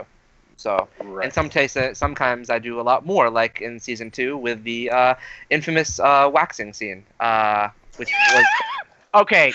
Yes, we need to talk about this for a moment because I expected you to cheat. I fully expected we were gonna like show like all the way up to like the applying of the wax. That was okay. And then I figured we'd cut away and we'd hear lots of screaming, and Glenn, Yolanda being like, "Oh, calm down, girl," and like just, and no, you really fucking got your entire back waxed and filmed it. And notably, like, it didn't always work or take, so they had to keep redoing certain parts of it. I mean, man, seriously. I mean, running naked in the woods and eating raspberry sorbet is one thing. Being fed donuts in bed or whatever is another. I mean, like, there's certain things I'm like, okay, it's not that big of a deal, But really? I mean, and then we'll talk about it. You actually shaved your face for the one character portrayal thing and your chest. And I was like, that's honestly, Josh, that's the part that creeped me out the most. I was kind of like, no! Like, that's why I kept saying to Chester and Chad, I was like, no. I was like, that's what you were talking about. Yes, because I'm seeing things that I don't want to see. I don't want to see Josh without his hair. Like, that was just, like, really disturbing to me. I was like, oh, dear. Well, I thought it had to be authentic. I mean, I didn't think I'm all about putting myself out there for art, and I actually bled for it because that was very painful. The waxing, and you can see my blood. Yeah, I knew the instant they started showing it, and I was like, oh, Josh is a ginger, and they have really sensitive skin typically. This is probably not going to go well. Like, it was the only time I've ever done that, and it was much, much more painful than I imagined it would be. Probably the last time you'll ever do it too, right? Probably, yeah. Yeah. I do like the fact that when he said to flip over and you were like, no, we're not doing that. I thought that was incredibly, like, that wasn't acting. You were actually saying, no, we are done. Yeah, no, the waxing thing was, that was a surprise. I was not necessarily expecting it nor prepared for that to come about. So, but I'm glad that you're willing to do things for the sake of art, and that obviously there are limitations. Oh, I do have a question, and you obviously, just so you know, because we didn't preface this earlier, my personal rule is if I ever ask a question, you don't have to answer it. But if I didn't know better, in one very specific scene, I think you touched Jay's junk. Like, legitimately, there's a moment you two are together and you put your hand down. And I think Chester, like, I was watching it, and that's the play-by-play, and I was like, oh my God, I'm pretty sure Josh just literally touched Jay, which I am not complaining about by any means. I don't recall that happening, but we have some very intimate scenes together, so things can touch sometimes. Yeah, I was like, yeah, it's no secret. Hi, Jay. Hi. So, but yeah, no, it was quite funny. I was like, because there was, and here's the thing is, I've done some theater in my past, like in high school and college and little post college. When you're acting, for those that haven't acted, people think, oh, it's all, it's like, yeah, you're in the moment, but you're kind of not, because you're busy thinking through what it is you need to be doing. So people always think like sex scenes are sexy, and it's like, unless it's like what was it, Short Bus, where like you are told to really do whatever and they're just going to film it however it happens, it's very different. So even in the moment I'm describing, I'm sure you and Jade, like, the last thing you were thinking about was like your hand literally touching his junk. Like, if it happened, it happened, but probably in that moment you were thinking about like, what's my next line, what's the thing that we're doing, that kind of stuff, so to speak. No, it's definitely. I mean, you're absolutely right. I never even had a stage kiss before because I don't obviously get cast in roles that would have stage kisses in theater. So the very first time we did any sort of sex scene or anything in the show, it was the weirdest experience in the world, because it was just like, I've got a camera on me, and this is the first time I'm having a screen kiss, and what's going on? So it's a little bit more comfortable now for me and Jay, but when another actor comes in or something, it becomes, oh wait, I have to feel a little weird right now. Frank and me, it's been at this point we're a little more established with Frank and me, but it's some interesting experiences to do on-screen sex scenes. Let's talk about Frank. Oh boy. Absolutely. Because I've been keeping it in. Well, actually, though, there's two things that I want to say. The first that I want to say is, out of everybody that has been on the show that's a regular occurring character, I think Hunter is the one who has the least amount of skeletons in his closet. Probably, yeah. I would say that's very true. I haven't seen anything in his character that makes it seem like he's hiding a bunch of stuff. Mm-hmm. There are things that are questionable, but nothing like some of the other characters that's going on. He's probably meant to be the bedrock, I guess, of the group. Yeah, I think that's fair. So for everybody in the cast, the one character I despise the most, and it makes me want to claw my eyes out whenever he's on screen, is Horatio. And at first I just didn't like him. And then what had happened to you, because I'm trying to not give away in case anybody hasn't seen it, what he had done to you made me just immediately go, nope, he's the worst person in the world. And now every time he's on the screen, I just want to say, oh my God, fucking die. Leave the show, please. I don't want to see you anymore. So, from the kindness of my heart, if there ever comes a point where he needs to be removed from this show, I hope it's gruesome. Well, wow. Torturous. All I will say is that he is still in the series in season 3. Yes, I know. I was going to say Chester's already well aware that his nemesis character that he really does not like is still going to be around. But I'm aware of it too. Like, and I agree with Chester.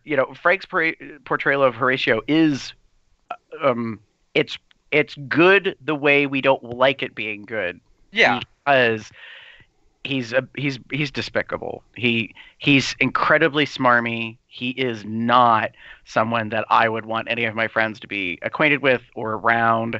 And then the way you end at season 2, I was like, oh God, why is no one saving? Like, what? Like, you just see the cycle starting over again, and I'm like, no, this is not good. I wanted that though. I mean, there are people like that I know that just they just have a cycle of use and abuse, and they just go on to the next person when the cycle's interrupted. So go ahead, Chester. Oh no, I was just going to say I think that it's good that you have those types of characters in there, because we deal with those types of people in real life.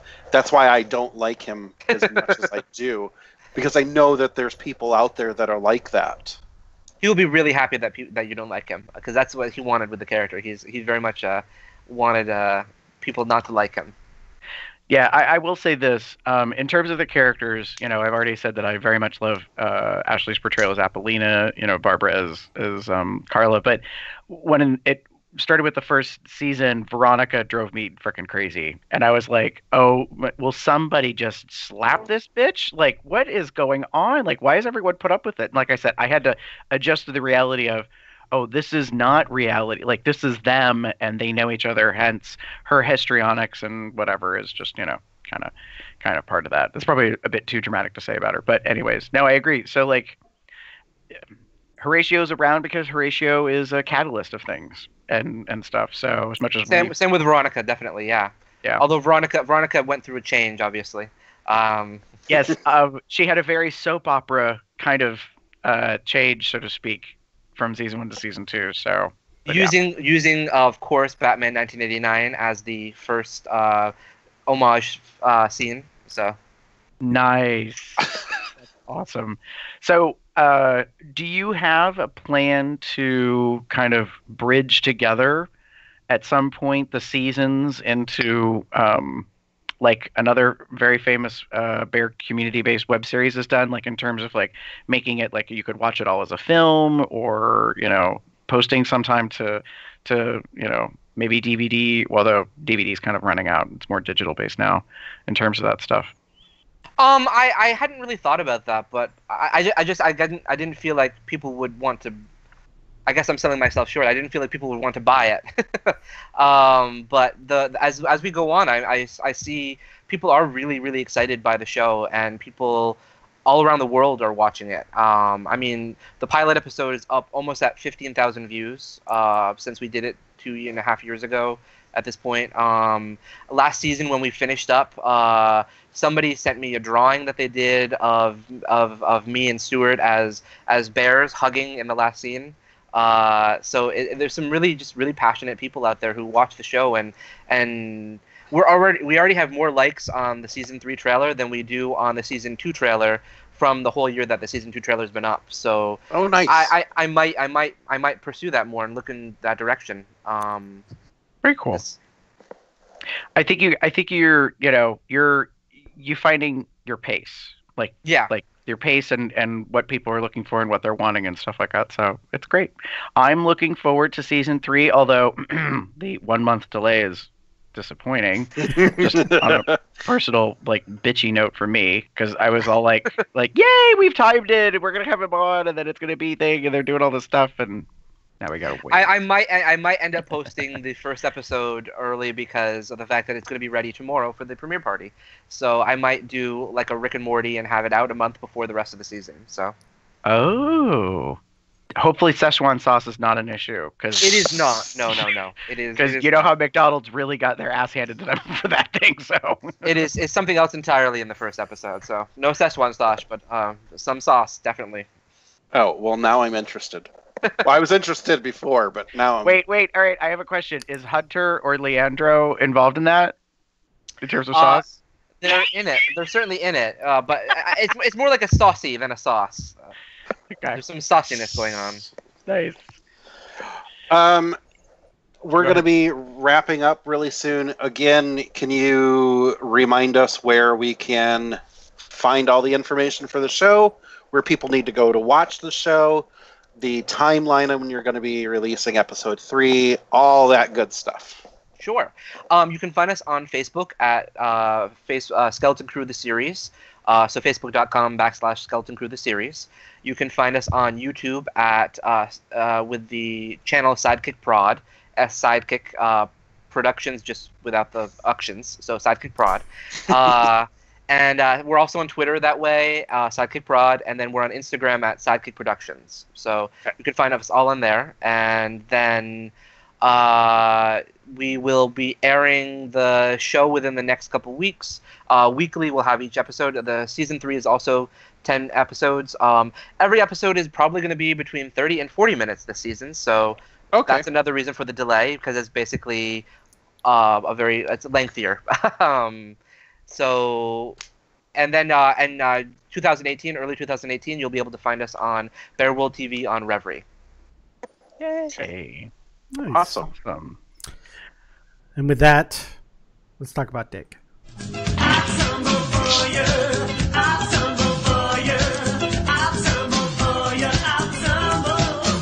So it's around that time, a Feliz Dia de los Muertos and Happy Halloween from nice little sexy man in a skull mask. Wow. I don't think I've seen that kind of a mask before. Neither have I. I have a feeling that it's been bought at a craft store and he's decorated it. Possibly, or it could just be like a Mexican mask thingy. Could be. Although it looks rubber, so I don't know. Yeah, it's not so much about that we need to critique it. It's more just like we haven't seen that Well, per se. I always critique the photos. Well, yes, we know. We're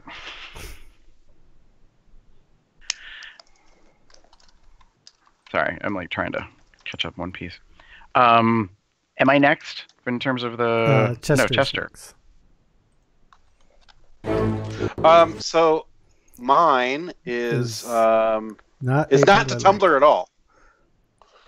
It's actually for a company called Rouse. They have honey, and this popped up on my Facebook. It blew up on my Facebook actually last Monday.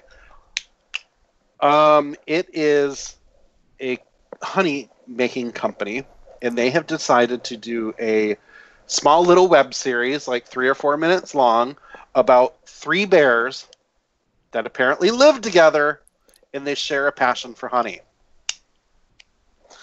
And what I'm linking is the trailer for the series, and it's freaking hilarious. So, I am completely baffled by this only purely because it is so obviously marketed for our community in a mainstream way. And I'm like, am I dreaming? Like, how did this come about? How did someone create this for marketing, get the approval, make it for production, and then post it like out there in the world? Because it's almost on the line of almost seeming like parody, like poking fun at, but I don't necessarily think that's the case. I don't believe so, because I have been seeing friends talk about it, and the production company is in England. Mm-hmm. These are 3 English men, and I've seen a lot of my friends from England make comments about that. They're like, "Oh my God, so and so's in it. He's so cute," and that's totally him. So they're getting first-hand knowledge about. Do you realize that this is the culture you're talking about, and the people you are casting are part of this culture? So they have first-hand knowledge of what would be right and wrong. Yeah, it's actually quite well done. I think, like, comedically, like the way it's portrayed in that. Although there is a little bit of like overdone. It's a little camp. Gayness. Yeah, like the camp factor is just a little bit beyond where it needs to be, I think. But no, it's really, really cute. So it's a thing when your Facebook blows up and all the bears are talking about it or posting about it. Or in that case, my Tumblr pick. This was not intentional, Josh, just so you know, but it's called Thank You Kindly. And it happens to be Mr. Daniel Franzese, a.k.a. What's Up, Danny. And it's him wearing a cowboy hat. I'll explain in the caption. It says, "Thank you kindly at Remington for Men for the crate of fine goods, cowboy hat, Remington beard trimmer, and especially the supply of hot sauce, which is working some Southern swag Halloween inspiration at Rem for Men." And I have been a fan of Danny for a number of years. I mean, I loved him in Mean Girls, obviously, as Damien, but, there were rumors for a little while about him, and then he came out, and he has owned his bear identity and masculine, big boy status and all that, and is engaged, and I'm super happy for him, and he's, a great-looking guy, and he helped start, work with a company for bigger guys to have clothing and accessories and stuff, and this is part of all that. So I'm very happy for him in that. And who knows, maybe season 4 or more of something. He might get involved. Referee, if you want to keep me on here, you're gonna have to me borrow Danny. I'm sure that they won't complain. Yeah, no, he may have. You may have to bring on the what's her name, the butch. Oh, AB. Thank you, AB. Co-host on his podcast. Yeah.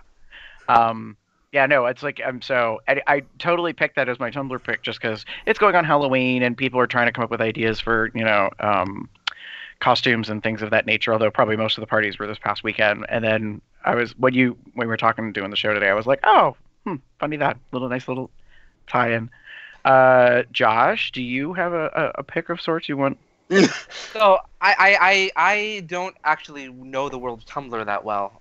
So apparently I'm on it quite a bit, but I don't actually know the world that well. So I just thought I would quickly link you to a picture from Instagram promoting the show. This is something from the first episode of season 3. That since it goes into talking about your interest in the visual aspect of bondage and everything. So this is a quick screen cap from me in season 3, episode 1. I was just gonna say, I thought at first you said this was from season 1, and I was like, this must be the outtakes because I do not remember seeing this. No, season 3, episode 1. So when you tune in, that's something you will see. I just want to point out that I love the fact that you are using ties. Okay, see, that's why my camera angle's bad because I'm like, wait a minute, I'm pretty sure I see duct tape and ties. Maybe, yeah. I wasn't sure if there was like twine or rope or anything else. No, it's definitely neckties. I was trying to. I didn't have anything else that would work properly, so I was like, well, let's hit 2 fetishes with once: the business fetish and the bondage fetish. So I'm all about pervertibles. So yeah, in the future for production, if you have any questions about or an emergency need, you should probably get Chester's phone number and he can hook you up with I need a blah blah blah. All right, look around. Do you have this? Or that's very useful to know for next season. I like the caption for it. Finding a comfortable position to watch the final cut of Skeleton Crew season 3, episode 1, ahead of the premiere party next week. All snug as a ginger bug in a rug. Yeah. Cute. All right, links. Jeff, you've got a thing you want everyone to check out? Yeah, so one of the people, or the person who I subscribe to on Twitch, Day9, who's also a big StarCraft commentator and also brother to one of the bigger StarCraft commentators in Korea, Tasteless. Day9, when he's streaming, the one thing I love about his streams is that he really interacts with the chat, and he will just go off on a tangent which may not have anything to do with the game he's playing. In this case, he stopped playing his game because someone was talking about how he got together with his girlfriend, and there's just this series of "let's get married," I guess, and it's hilarious. So it's just his whole chat with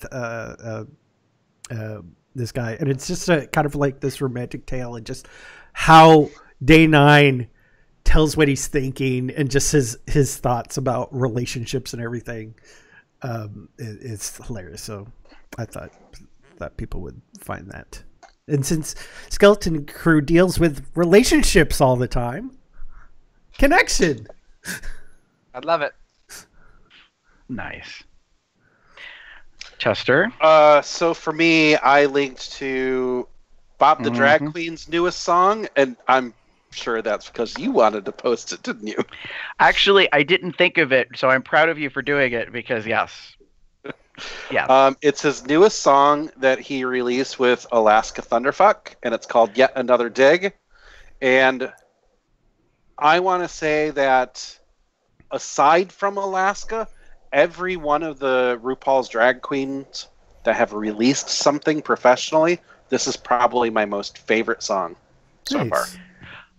I will say that some of the real girls are really up in their fucking game. Like this one is definitely high end production. Like it has this It reminds me of Missy Elliott. Oh, okay. I was thinking of the movie fuck, what the hell is that movie? Is it Bitch Punch? Damn it, I can't remember. There's this like kind of eclectic, strange thing about a group of girls, and they're all fighting each other. They happen to be in the desert. Anyways, like, so aesthetically, there's like something about this film that makes me think, or this music video that makes me think of that. But no, it's so good, and there is a lot of like tea being spilled. Oh, there's a lot of there's a lot of hidden meaning I think going on in this thing. It's and I think if they were to be questioned about it in interviews about what means, I would not be surprised if there's double, triple, and quadruple meaning to shit, and they're just not revealing all of it. So yeah, no, I'm glad that you picked that. Speaking of music videos, my particular pick happens to be for my gal, who I have been a fan of for years now, Kelly Clarkson. This weekend released her new album, Meaning of Life. I've known that she's been working on some stuff. I somehow missed in the past month that she did release a single and has been slowly doing that, but the whole album's out. And so the single that she had released that I'm a huge fan of is called Love So Soft. This link is the official video for it. I don't know if you've seen it yet, Chester, or not, but oh my God, there is some gorgeous imagery in this. I'm like, yay! Kelly brought the gays. Like, she brought them in, and they did her right, because there's some gorgeous like scenery photography and like, you know, makeup work and dress work, hair work, you name it. It's all been worked. And it's a great song. I love the song a lot, and I'm glad that the music video has some really good moments to it. So that's my shout out for her. If you check this video out and you like it, I would suggest checking out the album. This particular song is available on Amazon Prime for free for Amazon, and then you obviously have to buy the rest of the album, which I already did, and I've been listening to, and I'm huge, like, becoming a big fanatic about it. Enough about that. Josh, what are your links for folks?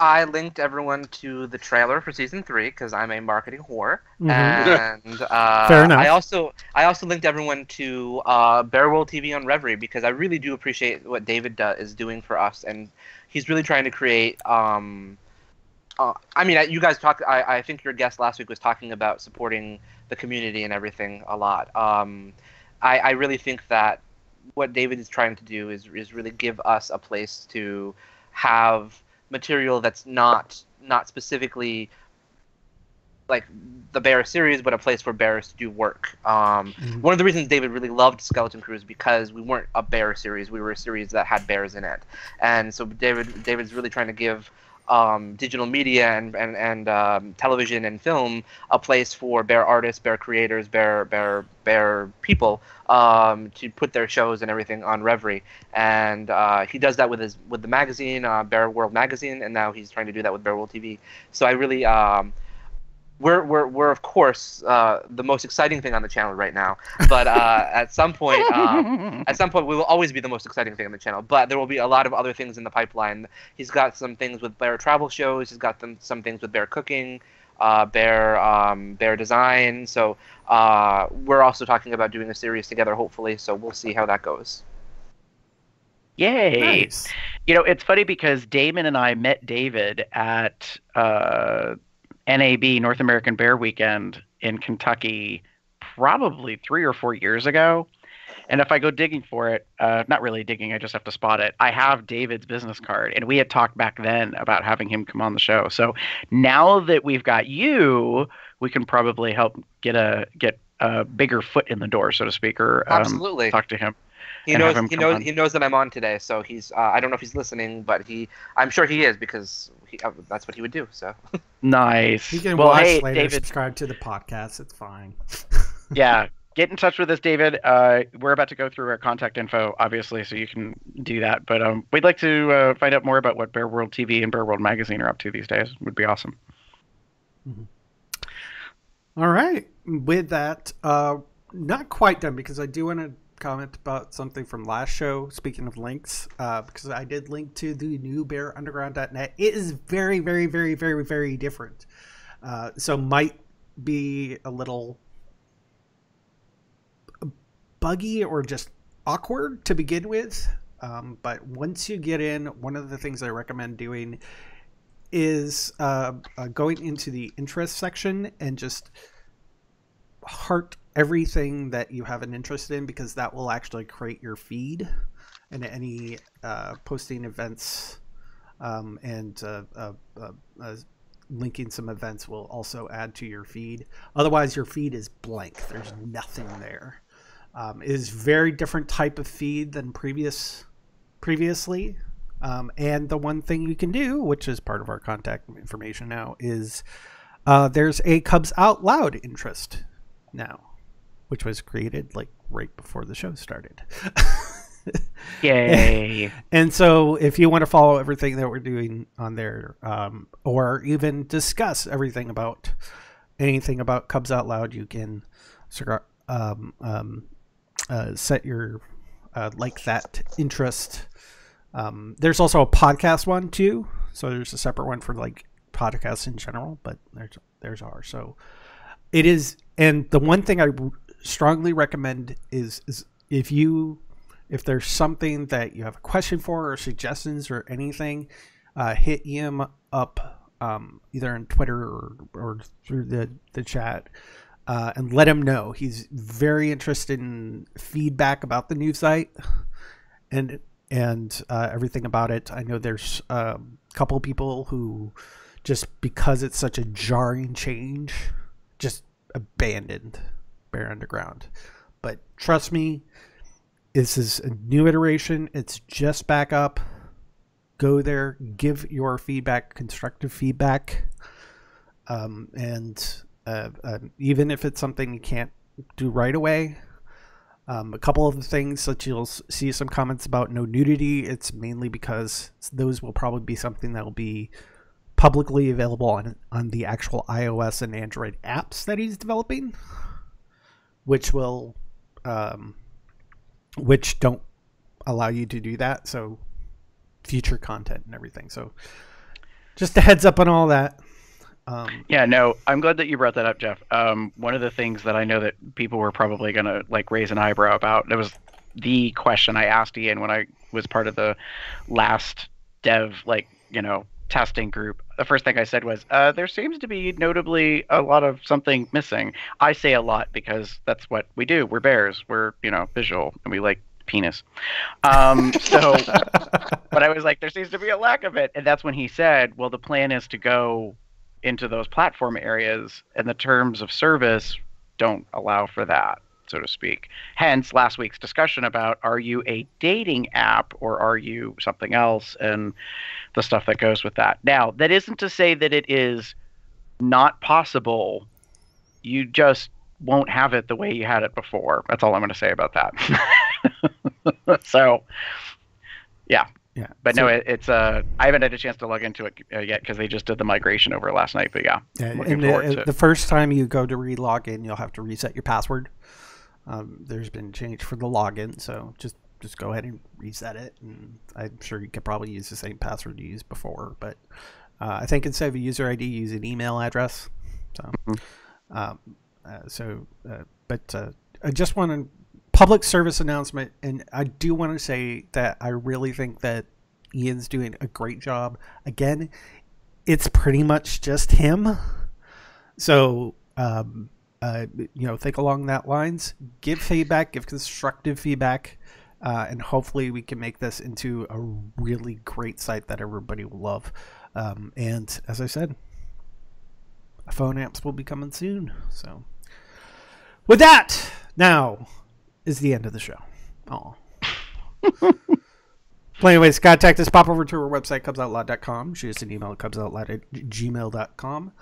Leave us a voicemail, sexy or otherwise, at 361-COL-TALK. That's 361-265-8255. Follow us on Facebook, Tumblr, Twitter, Google+, and YouTube.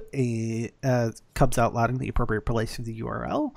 Again, bearunderground.net is the official Bear website of Cubs Out Loud. I'm not taking that away from him just because the website changed. It's there. We got an interest there. We're good to go. Rate us on iTunes. Subscribe to us to Google Play Podcasts. Give us a thumbs up on Stitcher Radio. You can find me anywhere on the internet as BoxTech, BoxPuppy, BoxGub, Box something or other. On Twitter, it's still BoxTech, but you'll see the name is Winburn because I'm doing it more along the line of my main and WoW. So Cool. You can find me on Tumblr or Twitter under the name The Pup Up There. Next week, you can find me in the bathhouse or the dark room at Hibernation, or various bear dating sites across the net under the name Pup Shutter or Cupcake76. Hashtag shameless slut. My name's Gary. You can find me. Hashtag. Oh my god, I didn't even think of that. Oh. Anyways, inside jokes, puns. Anyways, my name's Gary. I go by GaryBear73. You can pretty much find me anywhere online under that as GARBEAR73. Josh, if people would like to get in touch with you or to touch you, whichever, how can they do that? You can email me at sidekickproductionsjosh@gmail.com or on Twitter at sidekickprod or Instagram at sidekickproductions. and with that, say good night, everybody.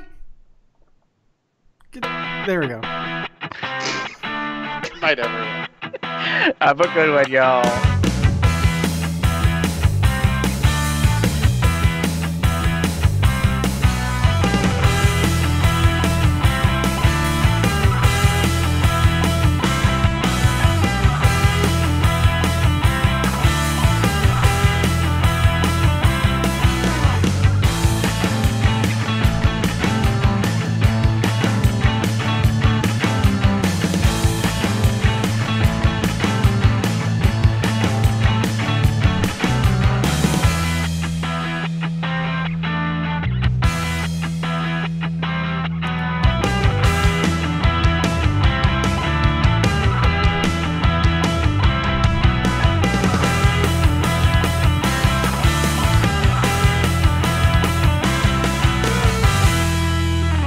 That was a great show, don't you think, Sonnet? I know, right? Calvin says it was a good show. Great show. I was trying to use Sonnet as my Carla. Oh dear. Sonnet sleeping? She's on the couch. She's not sleeping. She's just looking at me like, you're a crazy man. You're weird? I'm like, yeah. Mm-hmm. She always looks at me like that. So, I thought that was funny. So it's something you're used to. Yeah. I was gonna make my outro and say something about being in the TARDIS or something, but I didn't want to link it to the bar. And anyway, Nice. Okay, I guess I have to stop streaming now.